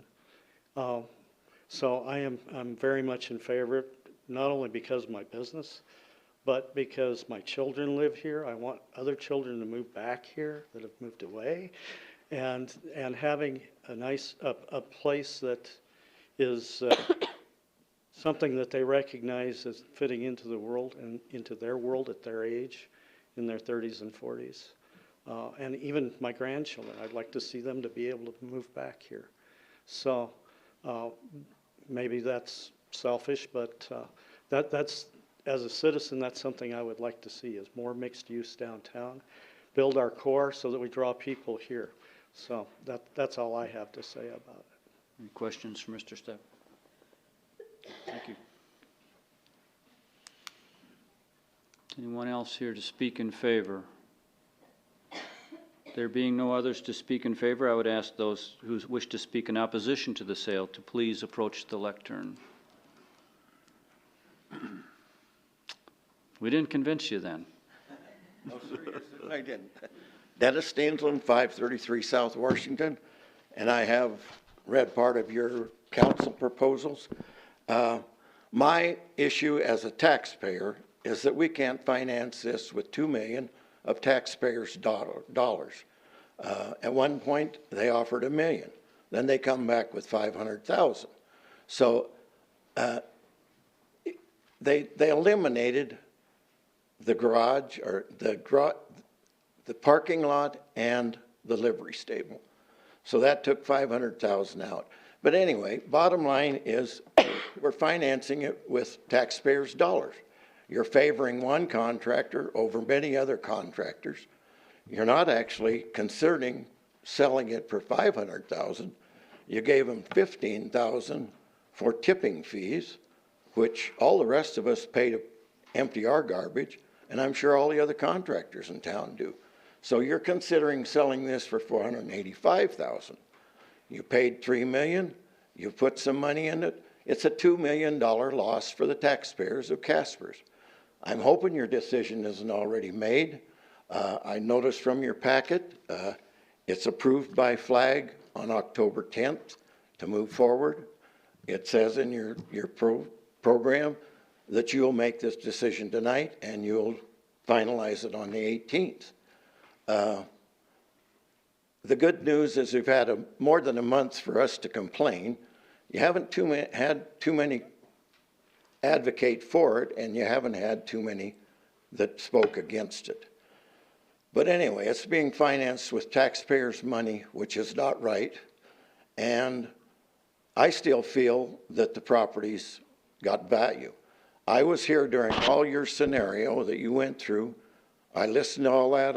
I've walked this through from day one. And I just cannot be convinced that you're considering throwing $2 million of taxpayers' money to develop this. We all want to see it developed, but one person's gonna ride on the taxpayers' dollar.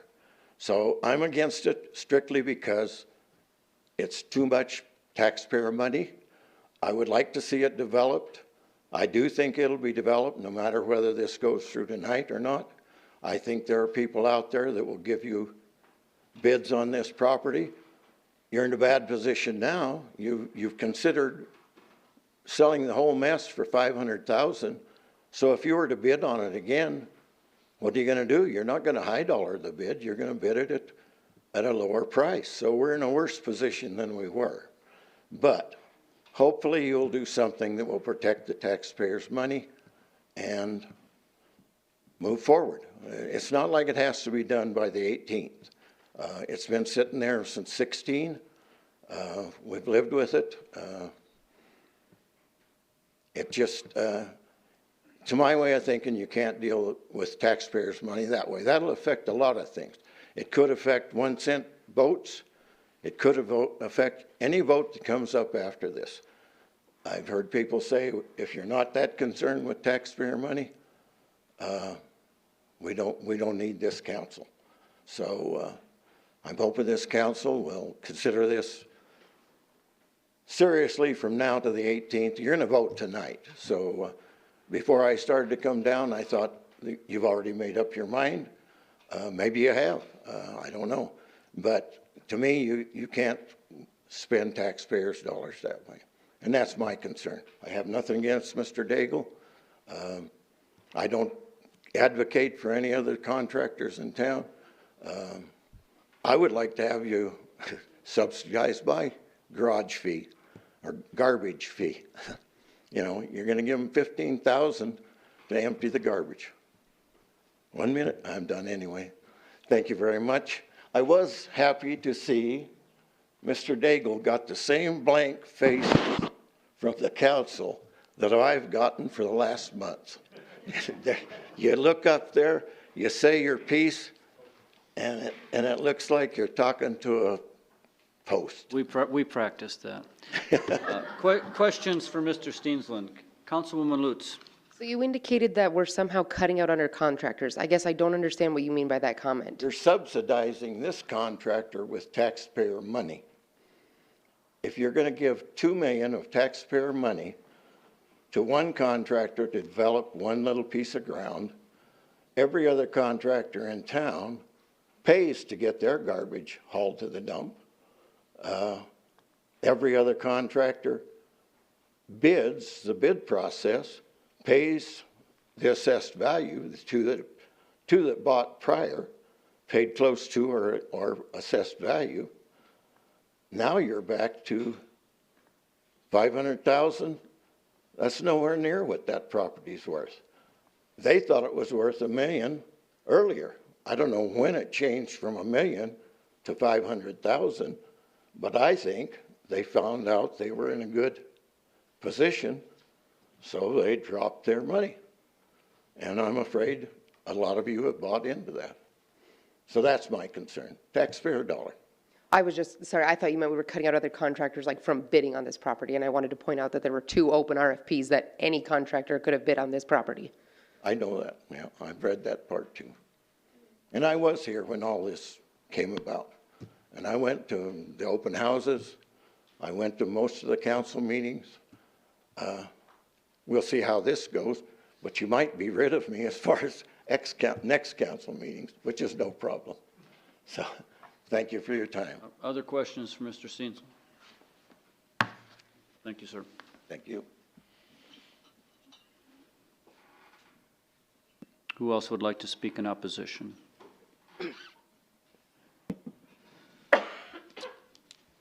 Good evening, sir. David Kelly, 6477 Boot Hill Road, Casper. I'm the owner of Ashby Construction. I bought the old Milo's building downtown. Some of you were here familiar with that. I am in no way against developing downtown. I bought property to do that exact thing. I sent all of you a letter, an email, which I'm sure you've read. I'm not going to read all of that tonight, just a couple excerpts from that. Mr. Mayor, you had stated that those were tough decisions, deciding to spend $3 million on a piece of property, and I have no doubt about that. But it's a decision that was made, and that's where we are, and we move forward from that. So I don't want to be a year or two down the road, and whoever is the mayor and council member are going to be sitting here saying, well, made that decision 2 years ago, it was a tough one, we did it, and it wasn't the right one. So a lot of decisions are tough, and you make them and you go forward. So that's just what we do. But I just want to read a couple excerpts from here so that it's on the record. The second RFP that was put out for the purchase of this property had guidelines that needed to be followed in their proposal. I'm familiar with these guidelines because they're the same ones that I had to follow when purchasing my building from the city.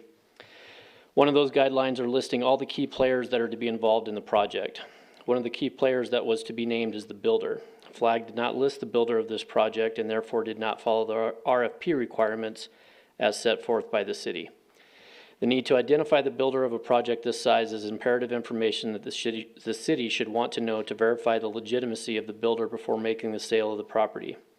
If the city is going to set forth requirements in an RFP, then those guidelines need to be followed the same way that I followed them when I submitted my proposal to purchase my building.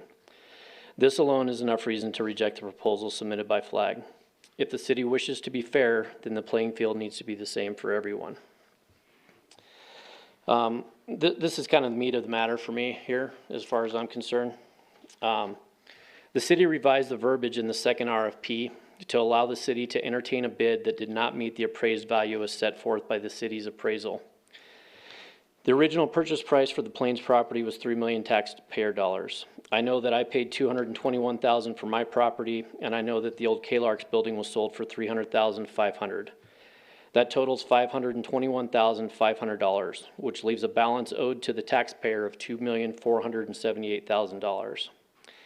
It is my understanding that Flag is purchasing the rest of this property for $500,000. That leaves a balance of $1,978,000 to the taxpayers. I also understand that the city is also throwing in on this deal dump fees as well as providing all the utility taps that are needed for their project. It is fair to say that the city is giving up over $2 million of taxpayer money to get rid of this project. I don't believe the revised verbiage in the RFP to allow for accepting a lower than appraised value bid was meant for the city to lose over $2 million and in the process directly put money in the pockets of the developer by waiving fees that everyone else has to pay. If it had been a full price offer for the property, then maybe I could understand throwing in some dump fees. But not only is the city losing money on the property, now you want to give extras at taxpayer expense. I understand that there's fatigue on part of the city on this property, and the desire is to get rid of it so that the council doesn't have to deal with it anymore. That is an extremely poor reason to just dump a property. If this were your own personal money and not taxpayer money, I bet you would try and find another option that works better. I know that as a business owner, if I made deals like this, I wouldn't be in business very long. I am a small business owner and wish success for all small business owners. This is not a typical privately funded project. It is and it isn't. The city is wasting a huge amount of taxpayer dollars. If the numbers on a specific project don't work, then you shouldn't do the project. The only reason, in my opinion, why this project can work is because Flag is asking the council to approve a $2 million loss to taxpayers. I don't blame Flag for asking. I blame the council if you approve it. And I'm sure many other voters will feel the same way during the next election cycle. Thank you. You have additional time if you. Nope, that's all I got. Questions for Mr. Kelly? Mr. Mayor? Councilman Huber. And this might not be a very fair question to ask, sir, and I don't mean, if this sounds argumentative, I apologize, because I don't mean for it to be argumentative. Okay.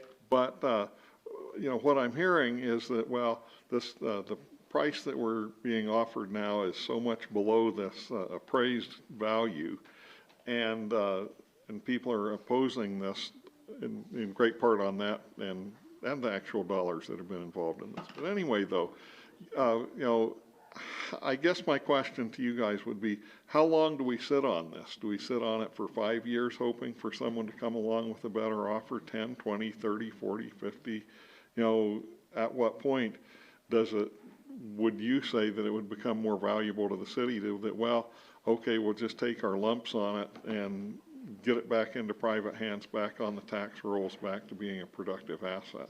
I understand. And I don't mean that to be, please know that I'm not arguing with you. I truly want to know what your feeling is about it. So if you take $2 million, and I'm not a math genius by any stretch, I'm pretty good at adding and subtracting, but if you take $2 million over 5 years or 6 years at a percentage rate, whatever that may be, I'm sure you could calculate how long you could hold on to that property and regain that $2 million and or not lose the $2 million. I don't know what that formula is, but I guarantee there's a way to figure that out. So I'm not against development.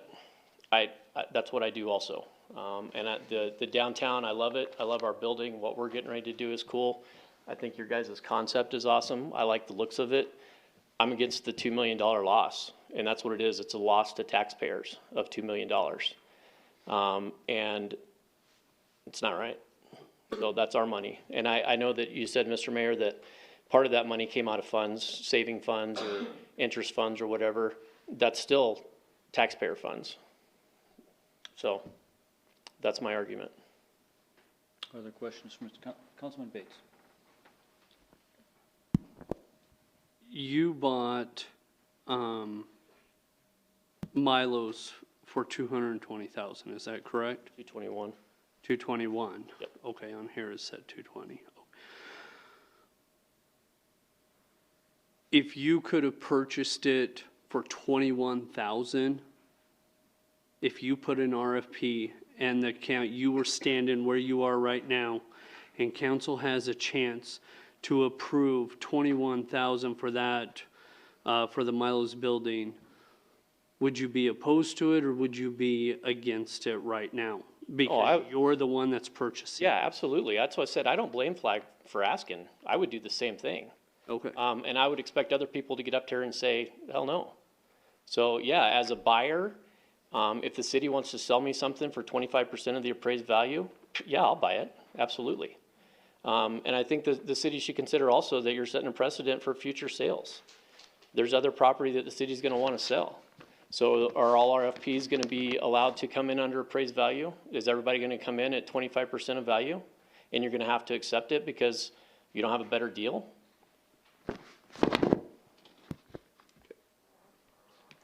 Other questions, Mr. Kelly? Thank you, sir. Thank you. Is anyone else here to speak in opposition to the sale? There being no others to speak for or against the sale of this property, I now declare the public hearing closed. Chair would entertain a motion to, by resolution, authorize the sale. So moved.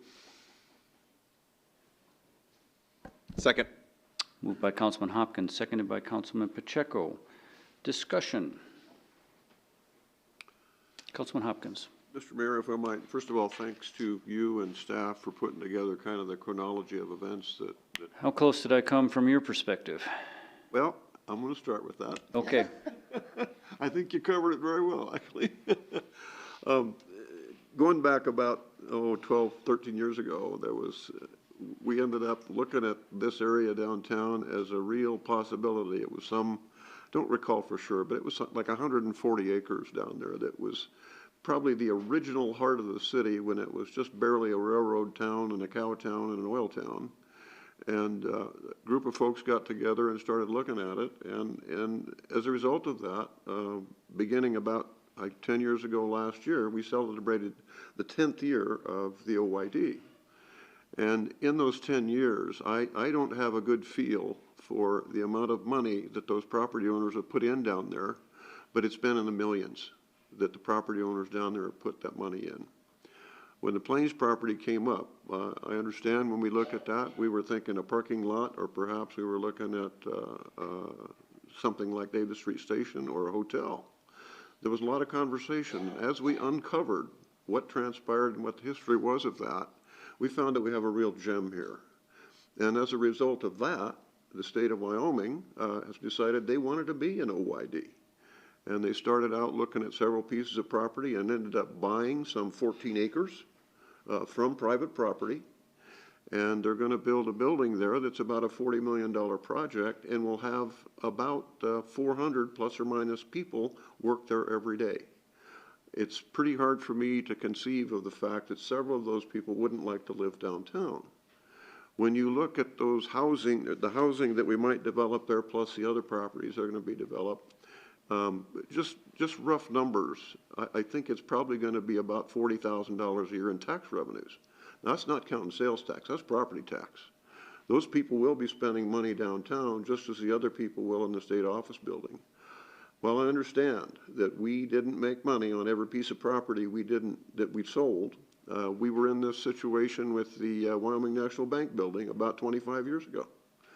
That building sat for, well, it became a big pigeon house for 10 years that I recall.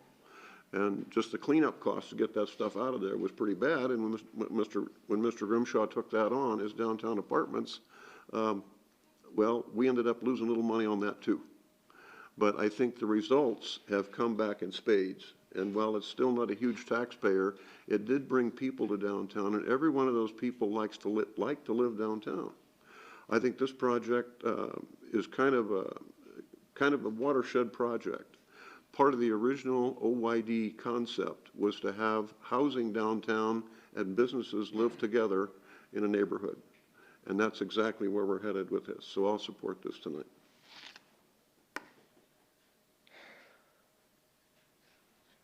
Councilman Bates.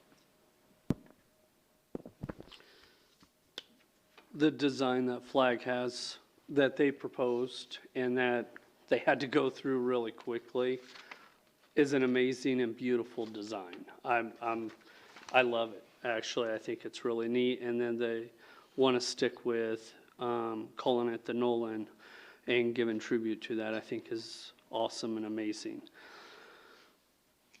On the other perspective, I've said no to this from day one because it is the taxpayers' money that we are telling taxpayer we're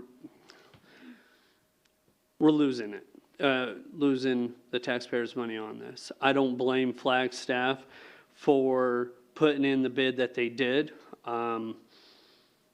I can't blame them for it, but on another half I kind of do, because them as a taxpayer, you're not doing the other taxpayers any service to a point on that, but you are providing a place, so kind of balances out. We made money off of K-Lark's building. We made money off of Milo's building, as Mr. David said, but losing the amount of money that we are going to lose, I think is wrong to the citizens of Casper, every citizen of Casper, outside of Casper, as Mr. Woody puts money into Casper, bar none, Mills, all of that. It's a disservice to them for council to approve of this. I don't think it is a prime real estate opportunity. I said that from the very get-go. I think if we hold on to it, I believe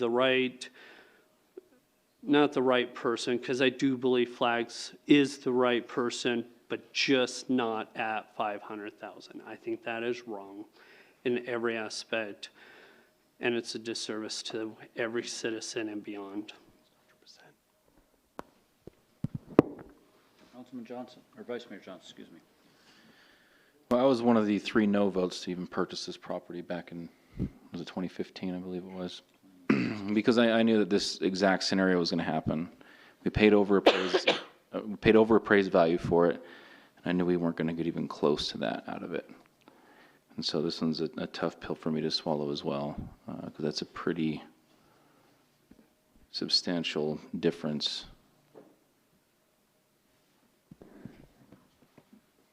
Councilman Huber.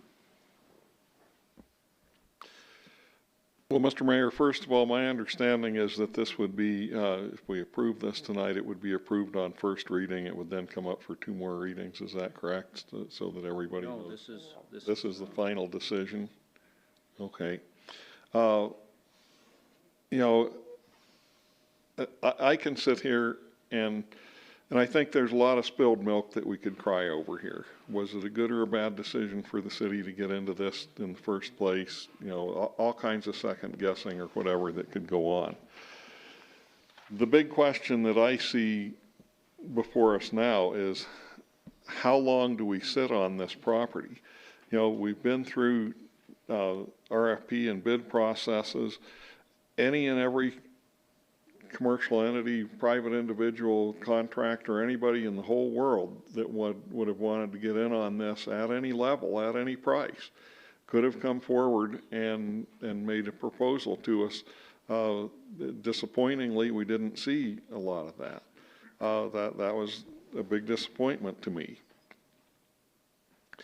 You know, when we talk about appraised values and that, I have to share my skepticism about property appraisals. You know, they're a far cry from a bid.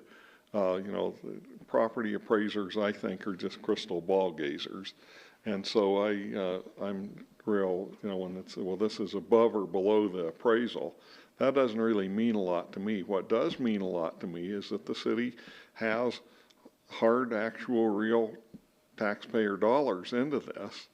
And if we go forward with this proposal now to sell this at this price level, yeah, we're in essence writing off a lot of money here.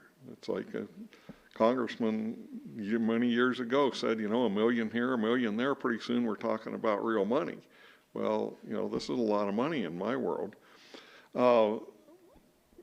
But the real, to me, the determining factor here has to be, you know, is it worth more, the present value of money and the present value of getting something done with this property? Is it worth more for us to move forward, in essence, with a bird in the hand? Well, it's not a perfect bird, but it's a bird in the hand. Or would we be ahead to sit here and hold out and hope for a better deal from somewhere? You know, so far that hope has not been coming over the horizon. For all those reasons, with somewhat mixed emotions, I'm going to vote for this proposal. Anyone else? Councilwoman Lutz. I'll try to make this not sound as messy as it is in my own head. I guess the one thing, and I'm not saying that I have an opinion one way or the other on this, it does concern me that we're, as a group, we're not remembering that just because I say my car is worth $6,000, if not a single person in the market won't pay me more than $2,000, then by definition, the value of my car is $2,000. Value is determined by market, not what we paid for it, not what we arbitrarily have decided what it's worth, not what an appraiser has decided what it's worth. It's worth what the market will pay for it. That is definition based, not an opinion.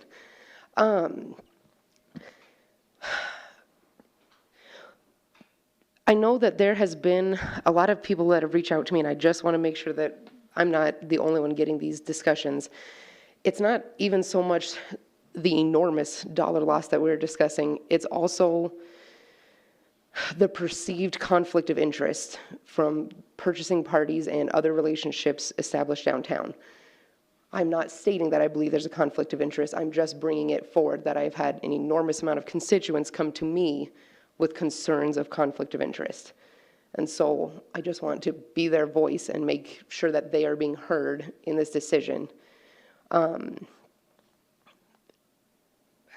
I don't need to just go through that, I suppose, but that's my 2 cents. I appreciate you bringing that up. Mr. Henley, if we could depart from our discussion for just a second, because this issue has come up because Mr. Daigle was the president of the DDA. Mr. Hawley is currently the executive director of the DDA. Could you help us understand what possible conflicts of interest might be present here? Well, in looking at conflict of interest, and it's not from the offering party, so none of you are considered to be in a conflict of interest position. So this would be from some purchasing party. So really the question becomes, did any of the purchasers that we distributed this information to have some information that wasn't available to the public? And I know that the RFP was drafted by the council. The considerations were from the council, drafted by staff, reviewed by the council, and it all went out to the public. And it was made public in various publications. It was available at the courthouse. It was sent to everyone who had made bids on the earlier property, who we thought would make bids on the earlier RFP. So to my knowledge, the information that would have been critical in making a response to this was available to all members of the public equally, anybody who would have wanted to find out about it. So unless there's some specific information that was available to an individual that wasn't available to the public, there would seem to be no conflict of interest. And no one's advised me of any information like that, at least thus far. Okay. Anybody have any questions for Mr. Henley about that? So, without that information, you would say that there is no conflict of interest? I certainly haven't seen any conflict of interest, no, legally. Councilman Lutz. Sorry, I should have thought of this beforehand because this might not be able to be answered without Mr. Pitlick. So, does a loss post to the revolving land fund? Or is it more of a general type, like net income posting? Reason I ask, as far as I know that the revolving land fund is, that's like ultimately where we encompass like those purchases and those sales. But how does that work when there's a loss from one of those sales? I assume less money goes back into the revolving land fund than what we took out. Is that correct, Mr. Napier? Mr. Mayor, I think that about covers it. We essentially have less to work with as a result. Councilman Cathy. I was one of the other 3 no votes on the initial purchase of the land. So you've got 2 of the 3 no votes sitting here again tonight. My main reason, one of them for voting no initially, was that we were paying over appraised value. Bad business deal. We should not have done that. By the same token, I did vote to give the seed money to David Street Station because I felt that was a good project. Along the same lines, I believe personally that the value is going to go up as construction on the state office building starts and continues, and to move forward from that standpoint, that with the people down there seeing the city, that there are more opportunities coming in the next few years. The other thing I feel is that, yes, we are way undervalued, and from what I could see initially, RFP 1 was declined because it didn't meet appraised value. Now we're back here taking below appraised value, and as Mr. Kelly stated, we're giving away the dumping fees and everything else. By the same token, the only place that government gets money is from us. And that is through taxation. The government does not make money. Government never has made money. And so in essence, we are actually making business decisions with our money. And it is my money.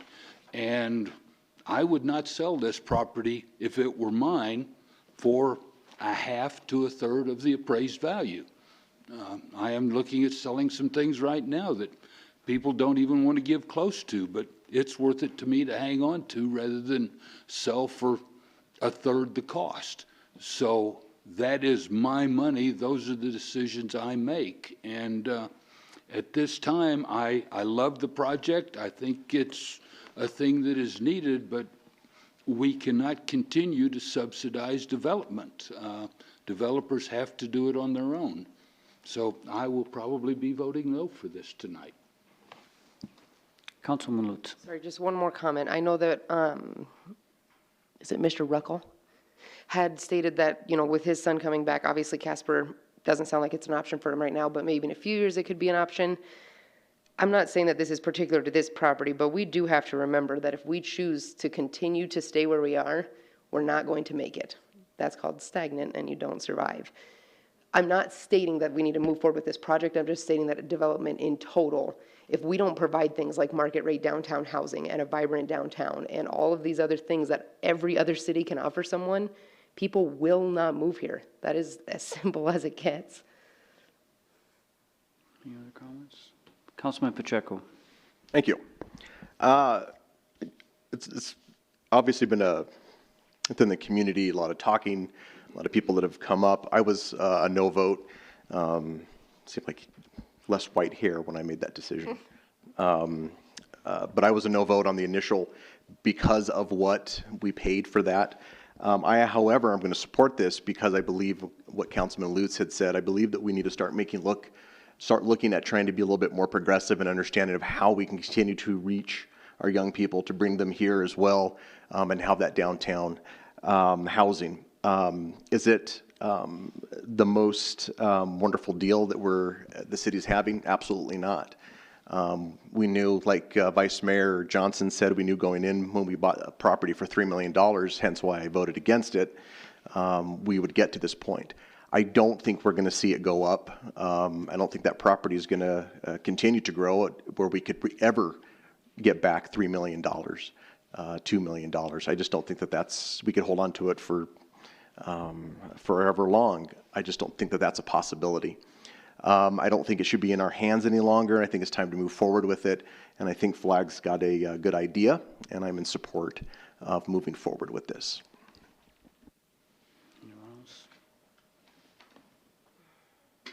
Well, I'll also be voting yes, and I think looking back at that history, I'd again like to remind people that there was a context to that decision. By my calculation, we did pay 8% above appraised value at the time, but I share Councilman Huber's level of respect for appraisals.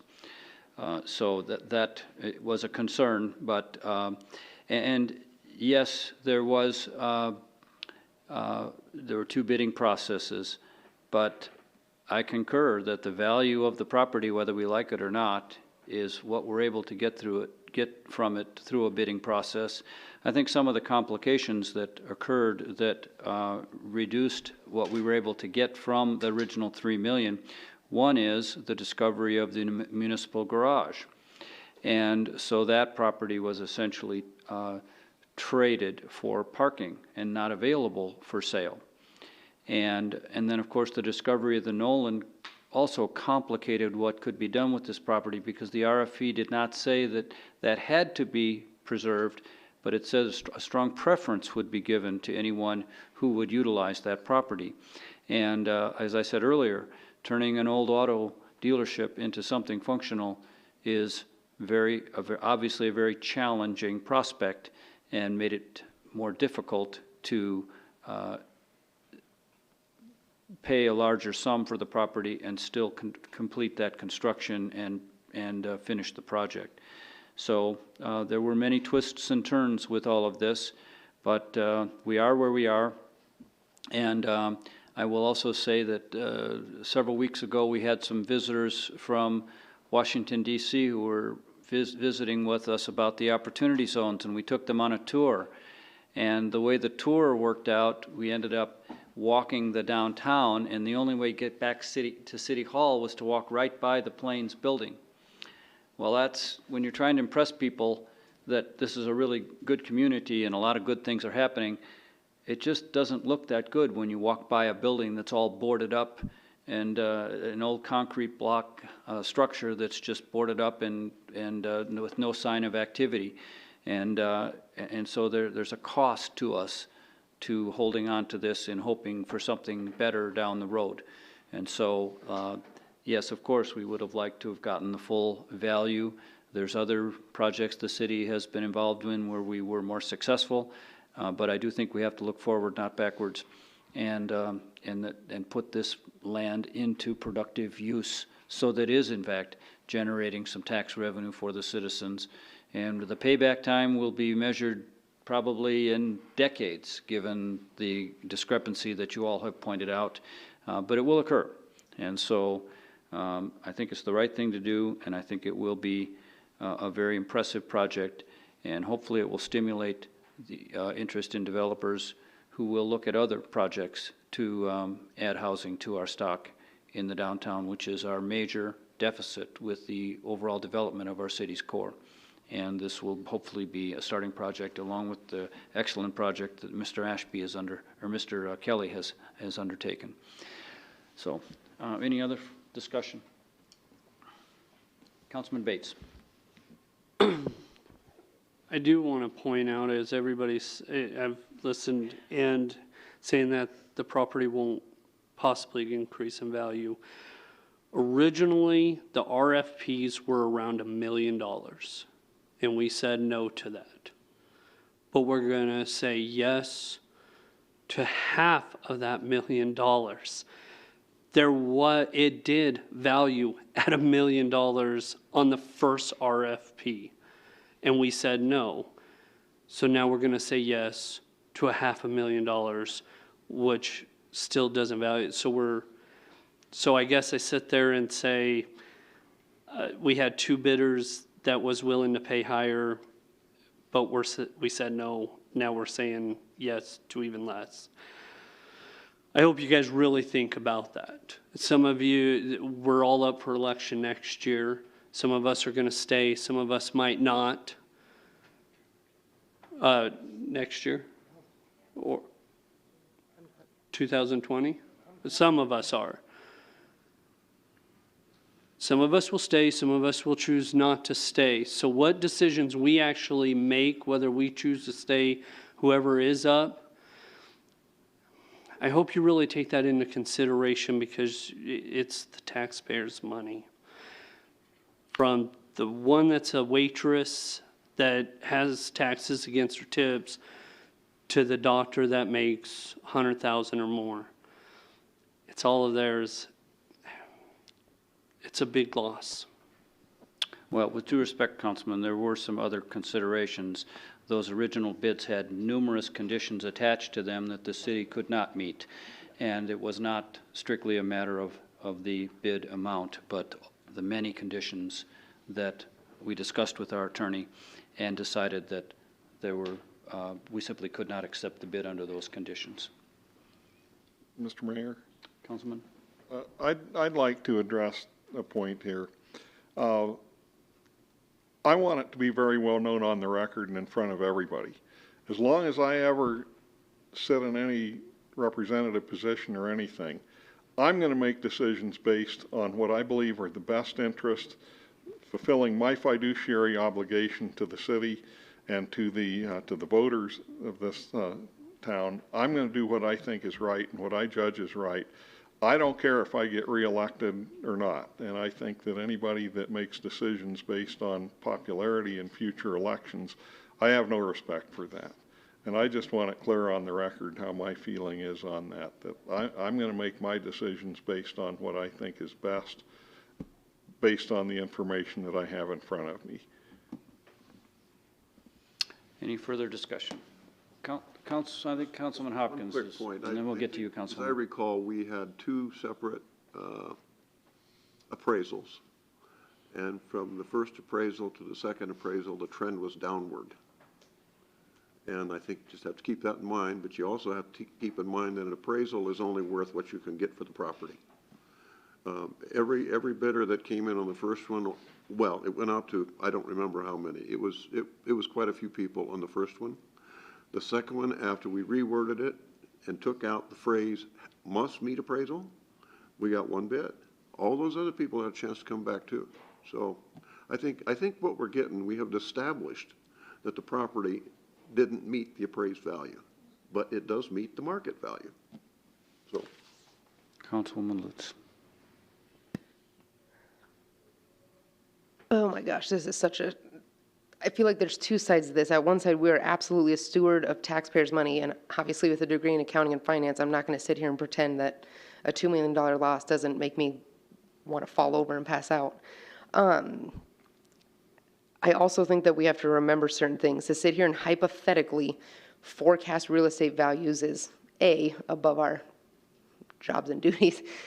Also, you're forgetting things like there is historically guaranteed a recession on major election years. So all of these other things, to say that this building will be worth more is probably a little bit of a stretch, and I don't think anyone has the authority to state that. But the accountant in me is not overly comfortable with that significant of a loss. So I don't know. I'll simply say one more thing and then we'll call for a vote. Had we may well have paid more than the property was worth during that three-week period that we had to decide, which was very challenging. We could very well be sitting here, however, taking a great deal of criticism for allowing historic structures to be demolished and for uses to be put in place that no one in this community would have ever wanted in that property, immediately adjacent to a property that we invested, both the city and a number of philanthropists and just private citizens like myself invested to create that Davis Street station. And had we not purchased it, we would have had zero control over what happened with that property, and we would have possibly faced a great deal of criticism for allowing that to happen. So yes, it's very possible that in the grand scheme of things, we overpaid, but it gave us the opportunity to at least make this decision, which we know will turn out well for the community in the long run. So if there are no further discussion, let's cast our votes. Mr. Mayor?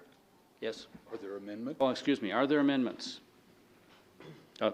Councilman Cathy, excuse me. Yes, I would like to make an amendment that the tipping fees be limited to no more than 10,000 as opposed to the 15 that was in the contract, which was more in lines of what we had discussed in our work sessions.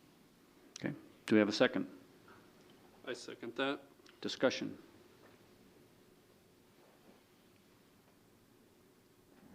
Councilwoman Lutz. Sorry, not discussion. I guess I would like them to be zero, so I'm not voting no because against the 10,000. So just for point of clarification. Okay. Any other discussion on the amendment? Please cast your vote. And please record the vote.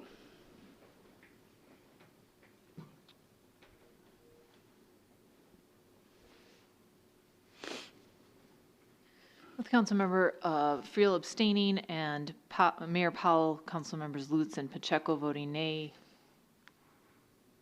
Motion to amend passed. Okay, thank you. Back to the original item on the before us. Any other amendments? Please cast your vote.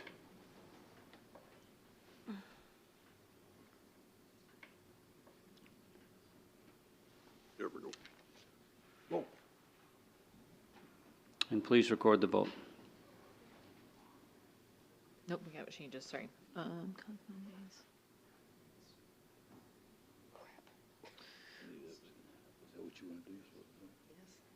With Councilmembers Johnson, Bates, Lutz, and Cathy voting nay, and Councilmember Friel abstaining, motion fails.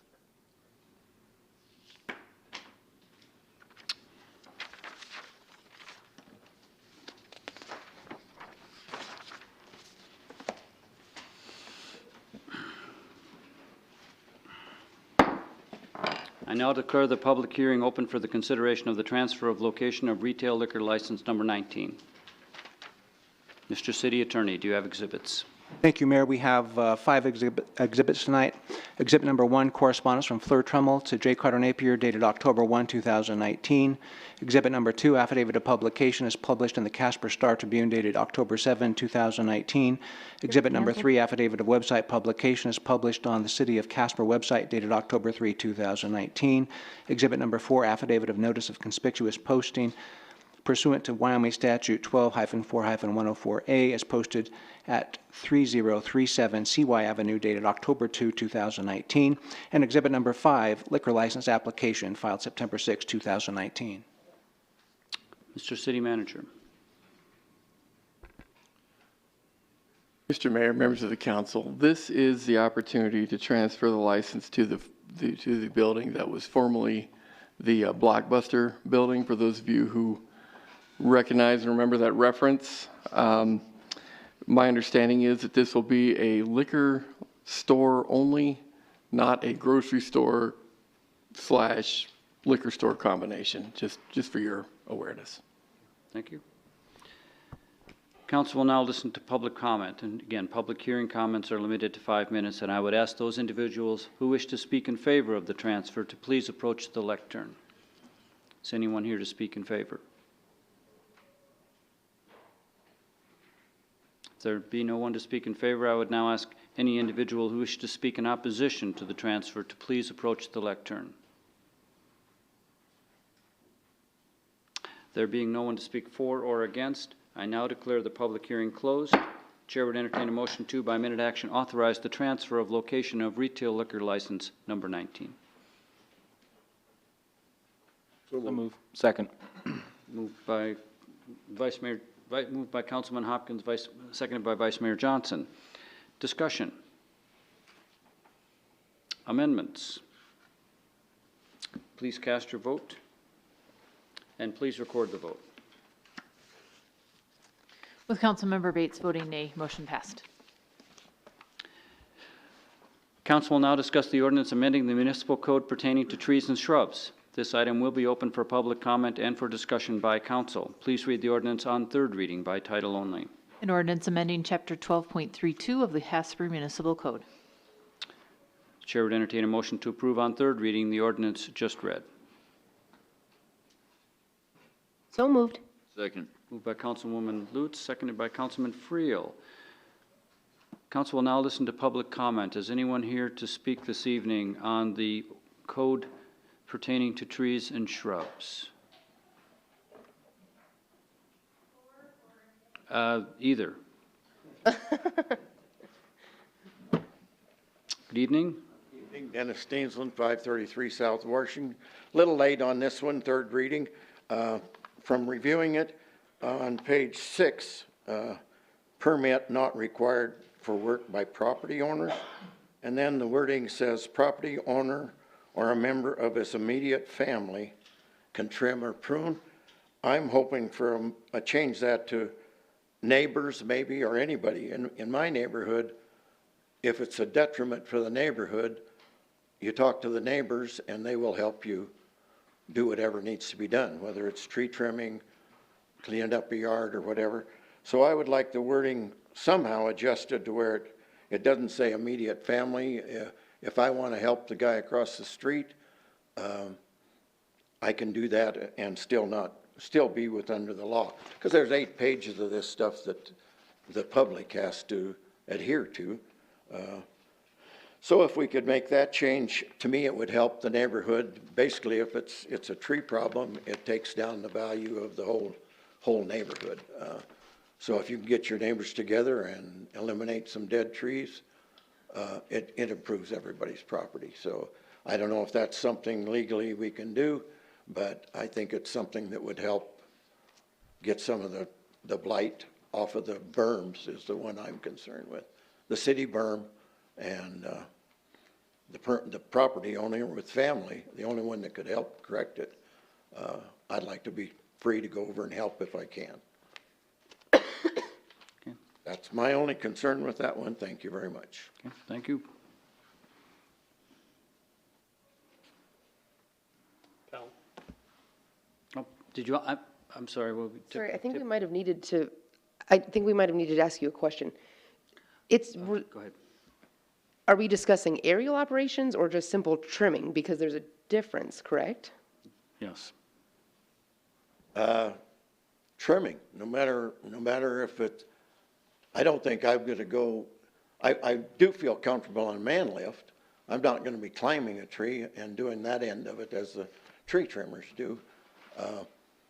I just think the cost of trimming trees, I had 2 trees appraised, $800 for one, $1,200 for another. They can be trimmed by renting a lift. If a neighbor wants to do that, I'm comfortable in the lift. A lot of people aren't comfortable. If you're not comfortable on a ladder or a lift, you shouldn't be there. But if you are comfortable and you take the liability of helping somebody in the neighborhood or wherever it is, anybody, brother, sister, I would like it worded in there somehow that I could do that without, I guess it's not breaking the law. You could get fined $750. You wouldn't even approach it then, I guess, or I wouldn't. So, okay. So that's my concern. Not so much anything other than that, I guess. Okay, If I understood your question. Okay. We'll see if someone wants to offer an amendment on that. Okay. Thank you. Good evening. Donna Hoffman with the University of Wyoming Extension at 2011 Fairgrounds Road. I came and spoke in favor of this ordinance change before, and I didn't have prepared comments, so I brought prepared comments tonight.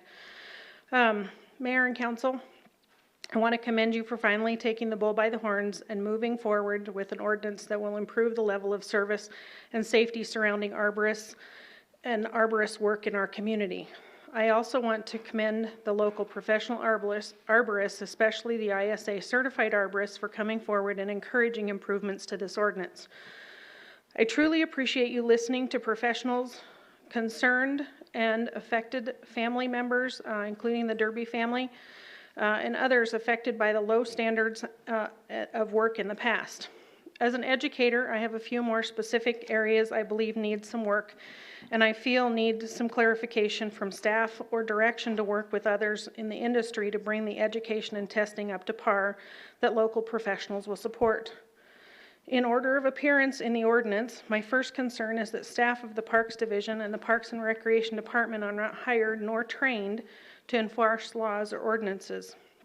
I believe that until the ordinance is spelled out for enforcement or enforceable by code enforcement, that it will only be a matter of professionals self-policing and could get to a point of tit-for-tat competition between competing businesses. I believe that code enforcement staff, even though they are not trained tree professionals, they can request to see licenses and check license against a licensed arborist database. If that is the intent of the permit process spelled out on page 5, it should help. But in reality, it may only create more red tape.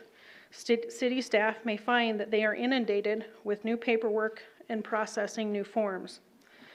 In section 12.32.075 on page 4, in paragraph or section B, paragraph 1, currently I test annually.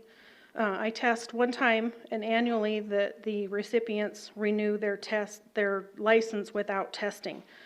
The yearly test will triple the times that I see I or any of my successors will interact with arborists as they reach the ISA certification qualification of working in the industry for a minimum of 3 years before ISA testing. I'm not truly bought into the yearly testing until the certification is reached. If the current test and annual license renewal is not proving competencies, then I believe the test needs to be rewritten, but in a timely enough manner not to impede business from continuing on and to bring new arborists into the industry to keep up with business. Do you or do the professionals in the industry want me to work up 3 new tests and increase the number of questions on the test? Do we want a committee of professionals to work on the test? Should it be in collaboration with city staff? I have had no input on the components of the new requirements. In the same section, wording spells out Wyoming Extension Office in 2 places, line 13 and line 19. I would suggest it needs to say University of Wyoming Extension and maybe be as specific as University of Wyoming Extension of Natrona County, as there are 26 extension offices in the 23 counties of the state. None of the rest of them will know what to do with a request for this testing. I also have currently carbonless 3-copy forms in my office that are filled out as the arborists complete their test, pass or fail. These are used to send the applicant to the city for their licensing after passing. Do we want to keep using the same forms? Do I still have several? Please. I have several inch-thick pile, and I believe these have been in use since 1997 when the tree ordinance and local licensing was put in place. So the supply has lasted. On page 6, there's a small detail that may or may not need amending in paragraph 5 of section B of section 12.32.090. The final one, number 5, spells out a fine for misdemeanor in 1 through 3 in lines 9 and 10, but not for paragraph 4. Section 12.31.40 starts on page 6, but on 7, in section A, it spells out that there should be no wire or rope attached to any tree that is unlawful to do so. Rope may be necessary to fell a tree in lowering branches as it required to keep them from falling on structures or property. This may need to say that ropes can only be used in felling or pruning process, not left in place indefinitely or permanently. However, wires may be required to stabilize a tree in cabling and bracing processes for some trees and with specific defects. I'm going to have to ask you to finish up, Ms. So this paragraph may need future addressing for specific purposes. Thank you again for your time and considerations and the implications of these details. Questions for Ms. Hoffman? Councilwoman Lutz. No, I would just say thank you for obviously going through it and being a knowledgeable resource to us and pointing out things that obviously you would make sense for you to catch and things where somebody like me would not know to catch them. So thank you. Other questions? No? We'll see if anyone wants to offer amendments along those lines.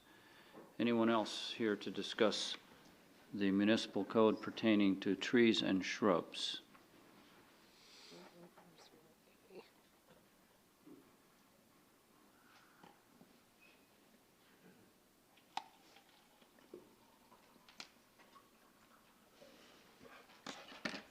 Good evening. Good evening. I'm Barbara Derby, 4713 Mountain Way. Okay. Have you ever seen a tree limb come down from a 60-foot cottonwood? I would not want that. I watched them take down, all trees take down my father's 60-foot other cottonwood tree. I was watching from the garage door, and they were bringing it down, and then they'd bring it to a certain point, and they'd let it go. The impact is unbelievable. If I was under there, I'd be killed. So as far as neighbors coming over, are you ready for your neighbor maybe for being under that limb on accident? For it to fall on one of them? I don't think so. Are you willing to pay out, go through all that? They're going to sue you. Your home insurance. Nobody's ever going to want to insure you again. I just really feel that if you want your family to come over, that might be a different deal.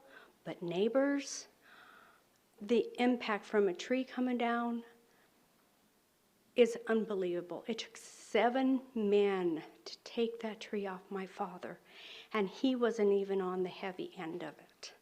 7 men. I had a neighbor tell me that he was in his basement when that tree fell, and he said it felt like an earthquake in his basement. So I think as far as letting your neighbors come over and do it, you're really opening a can of worms. You're going to hurt someone. And that's what we're here for. So nobody gets hurt again like my dad was hurt. Because those guys didn't know what they're doing. When these people get up in these trees, they don't know what they're doing. It's an extremely dangerous job. I wouldn't want to do it. There's no way.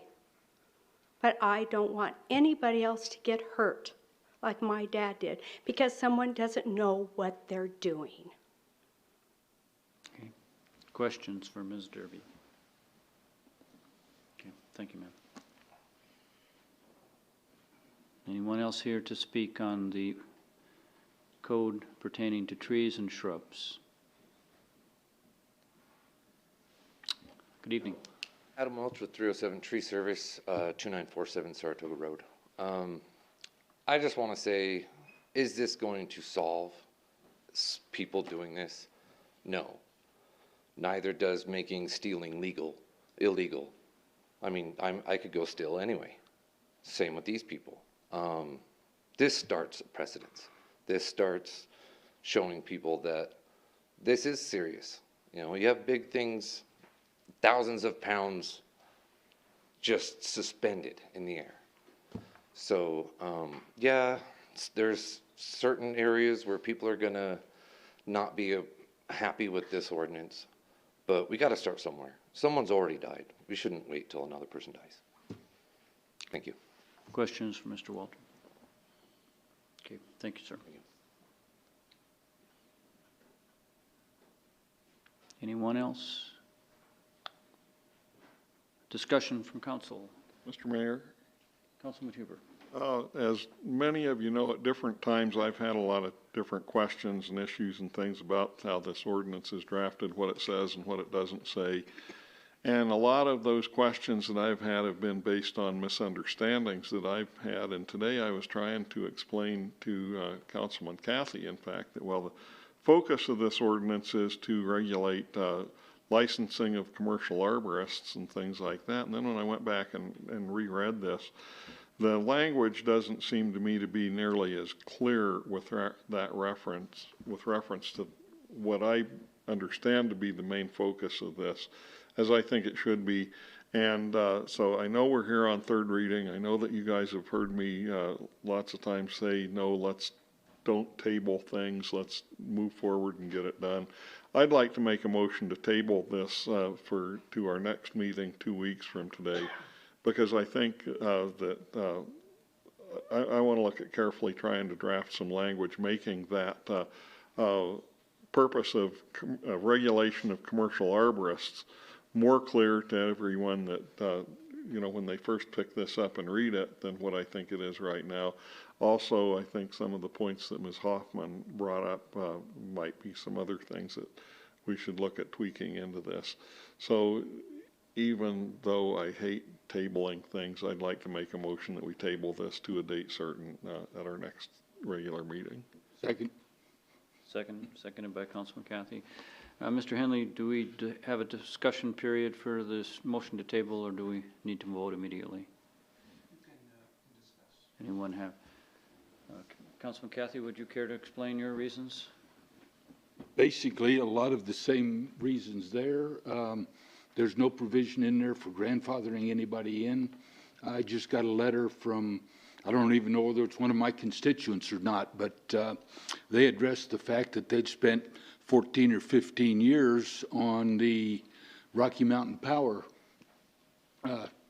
tree trimming. And then they left Rocky Mountain and started their own business, and they are not a licensed arborist, and with the regulations that appear to be in place to become a licensed arborist, we just put them out of business. And that's not our position either, to put people out of business. So that may or may not be a correct letter, but you know, that's part of what my concern is.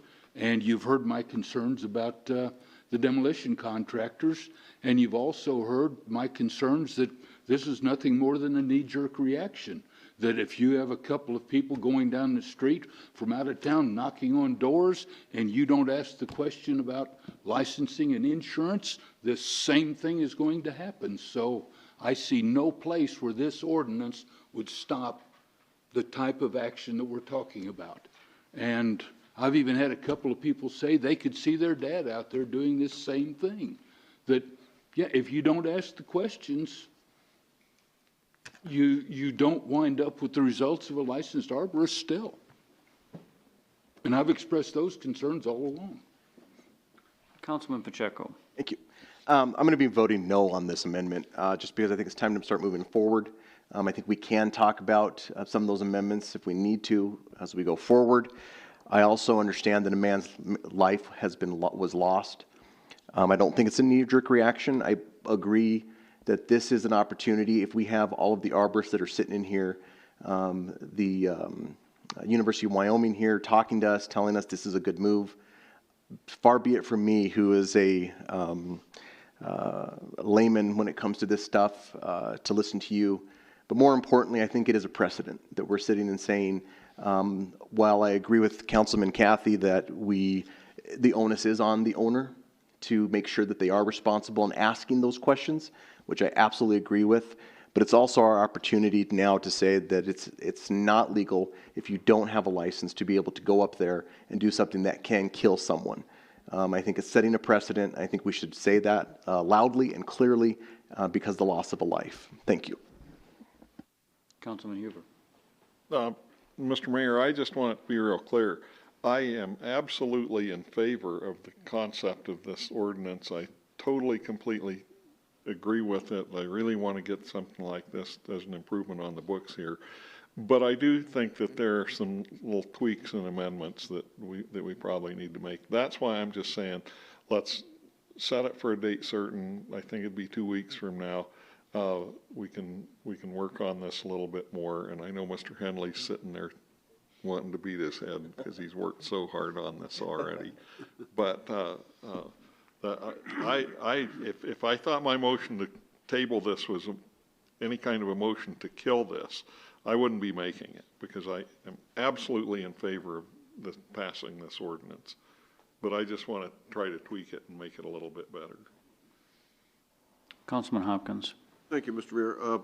I have the same opinion that Councilman Huber does. I certainly don't want to I'm behind the idea of making sure we've got some people out there that are competent, and you shouldn't be able to have door-to-door people walking by. I agree you need to ask questions of everybody that works on your yard because you're responsible. You hire a neighbor to come over and help you, and he gets hurt or killed, it's going to be you that ends up paying the tab. So I think we need to address, and I think the ISA test probably does this, because as I recall when it was explained to us, you had to have a certain number of years of documented experience in addition to taking a written test. But somebody's been in the business for 14 years. I'm less concerned about being an arborist being able to beautifully trim a tree than I am about the guy having a 800-pound branch 60 feet off the ground.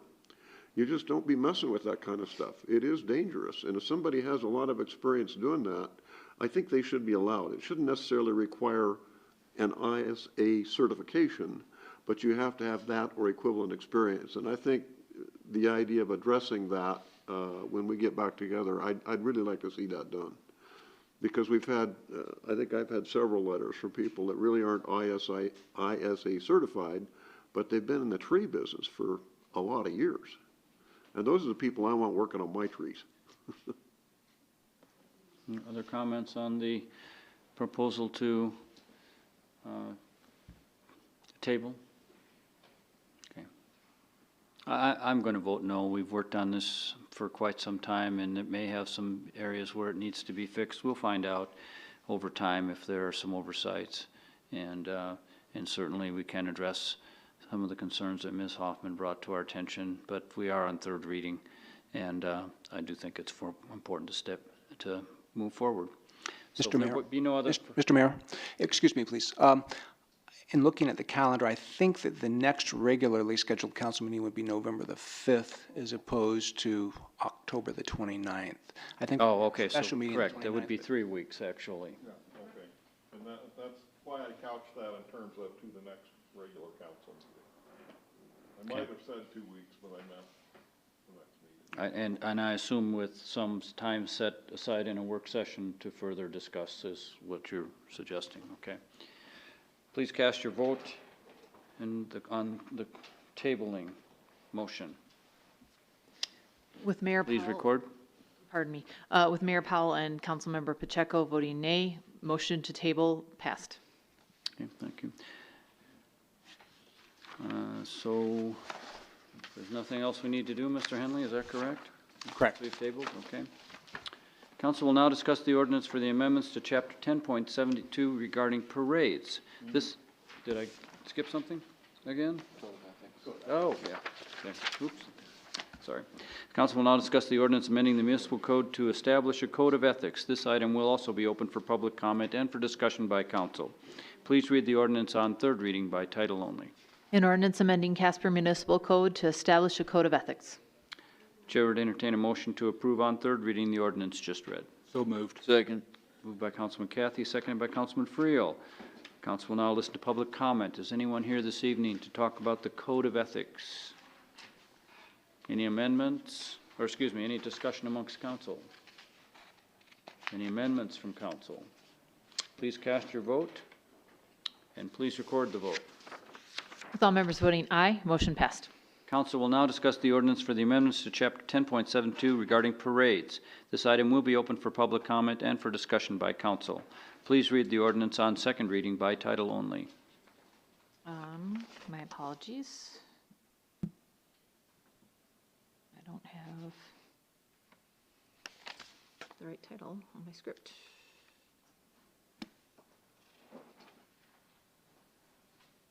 An ordinance amending Article I, Parades, Section 10.72.010 through 10.72.140. Thank you. The chair would entertain a motion to approve on second reading the ordinance just read. So moved. Second. Moved by Councilwoman Lutz, seconded by Councilman Pacheco.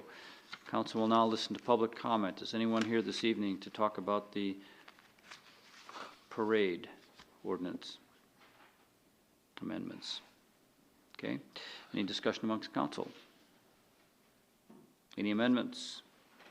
Please cast your vote, and please record the vote. With all members voting aye, motion passed. Okay. Please, is this right on the agenda? Please read the ordinance on first reading by title only. Amending the Casper Municipal Code to coincide with updates to the horizontal reference datum used by the City of Casper. Thank you. Council will entertain a motion to approve on first reading the ordinance just read. So moved. Second. Moved by Councilman Hopkins, seconded by Councilman Friel. Mr. City Manager, would you give us a little update on this, please?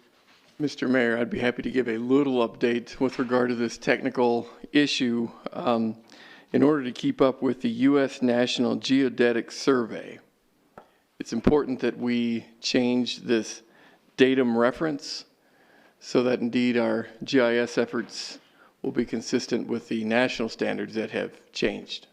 Okay, thank you. Discussion amongst council? Amendments? Please cast your vote. Should we wait for Councilman Pacheco to come back, or? Okay, please cast your vote, and please record the vote. With all members voting aye, motion passed. Please read the consent resolutions by title only.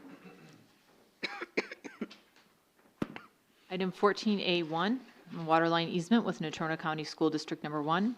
Item 14A2, a contract with Engineering Design Associates for the Aquatics and Recreation Center HVAC improvements.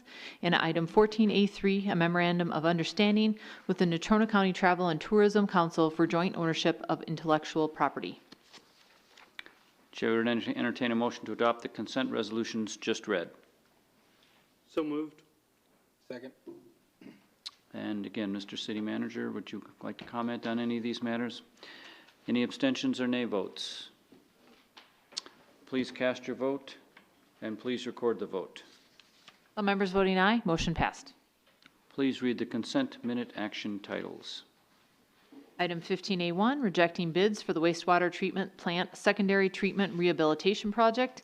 And item 15A2, authorizing the discharge of uncollectible accounts receivable balances. Chair would entertain a motion to approve the consent minute action agenda items just read.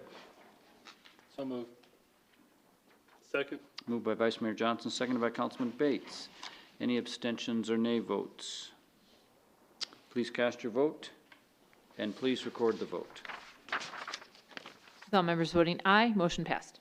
At this time, we ask council members to report on matters of interest or concerns that they would like to bring to the attention of council. I can't remember where I started. Councilman Pacheco, let's start with you. Thank you, Mayor. Just a couple things. Obviously, I just wanted to touch base on some comments that were made during the session. I've made some tough choices on this council, some decisions that have had profound effects on me personally, my personal life, and my family. I spent a great deal of time listening to people, talking to people, and I feel like I'm a middle-of-the-road guy. What I will never do is I will never base my decisions on whether I'm going to get elected or reelected, ever. I will always go with my convictions of my heart, and I will always use common sense, pragmatism, and understanding of people. Never will I ever use that as a gauge of how I'm going to vote, ever. And the people that put me in office know that that's why I am in this office. This council, we will sometimes disagree, like we did on the plains. And that's okay, because that's democracy, and that's government. But I am proud to say I have always voted with my conviction, what I believe is right, and sometimes it doesn't win. But I will always vote with my heart and understanding of people for what's in the best interest. Thank you. Councilman Huber.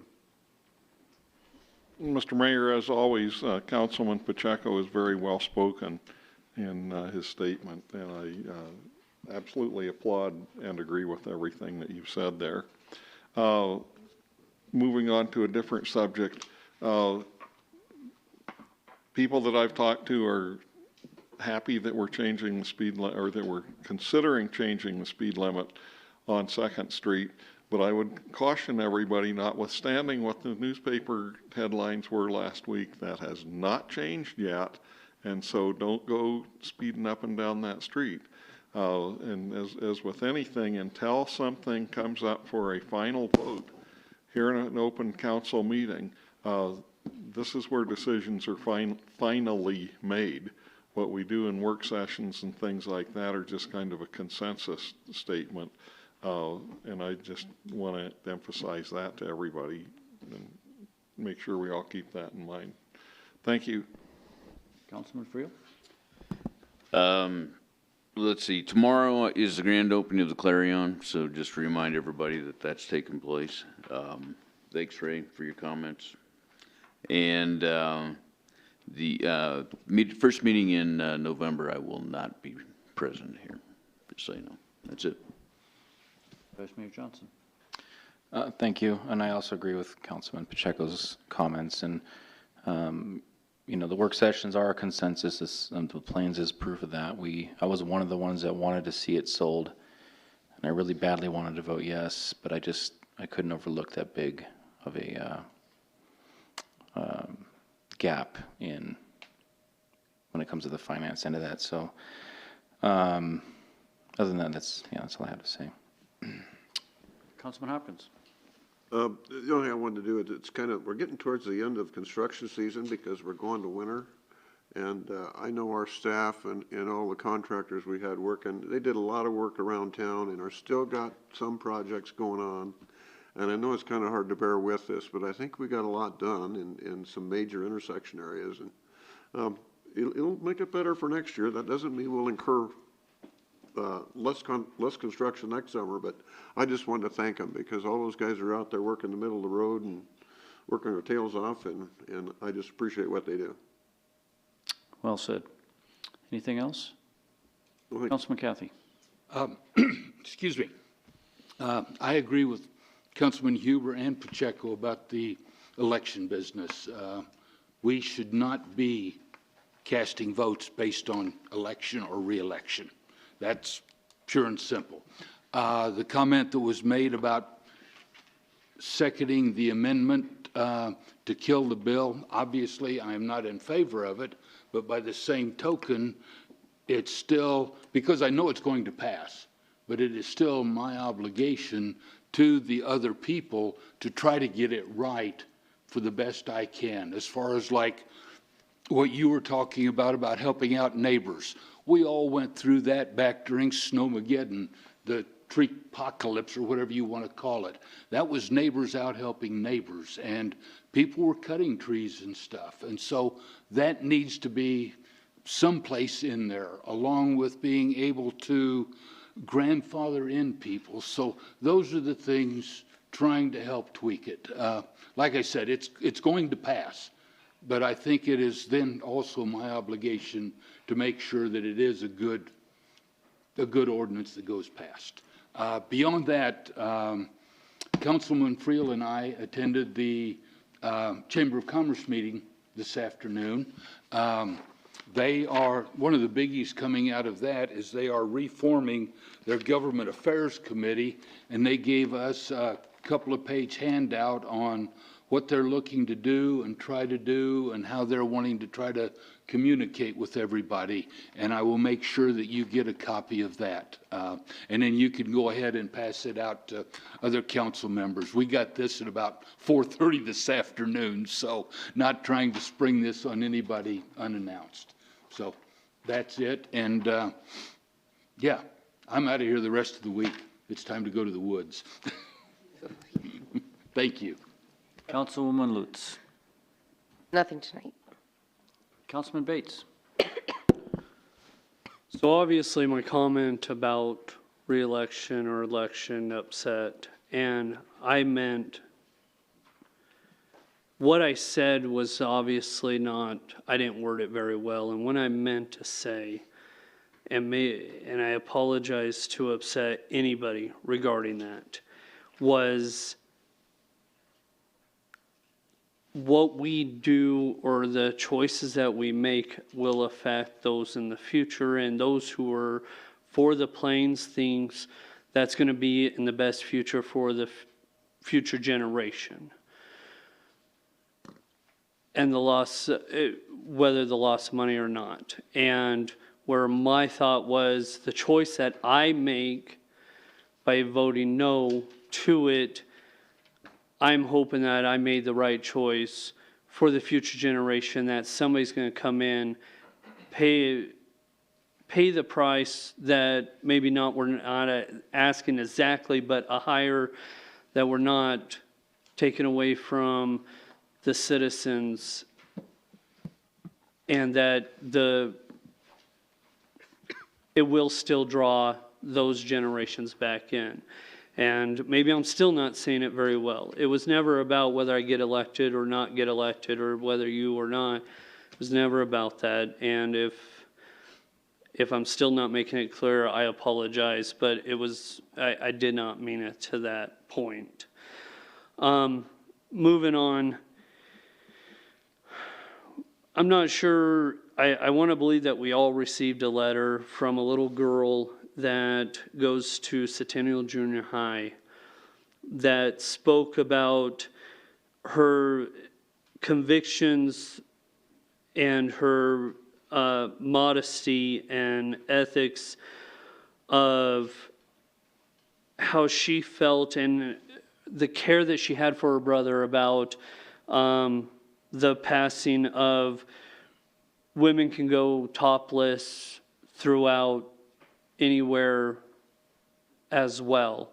And that she brought it up about the fall festival of having to cover her brother's eyes, I think it was, from seeing girls riding on motorcycles topless. And I guess 11-year-old wrote that to us. And I guess my biggest thing is I thank her for her modesty and conviction. I really hope that if this ever gets to her, what I'm saying is that she is one that I'd like to see in on council, or as a governor, or as a senator like Senator Cheney. because we could use somebody like her. And I just wanted to say, I really liked the letter and I appreciated her sending that to us. The last thing that I have is, it's fall season and leaves are falling on the ground on our lawns, but also falling in our gutters. That is going down to our sewers and blocking, if we get a rain, could block the rain from it, which causes sinkholes and floodings and everything else. So I just ask that maybe we can get something out on the page of reminding citizens to clean up their leaves on the street, off the street. If you have a gutter near you, clean that out. Maybe newspapers or social media can throw it out there that please clean it up so we don't have flooding or sinkholes or anything like that. So that's just a request, I guess, for everyone, but that's it. Okay.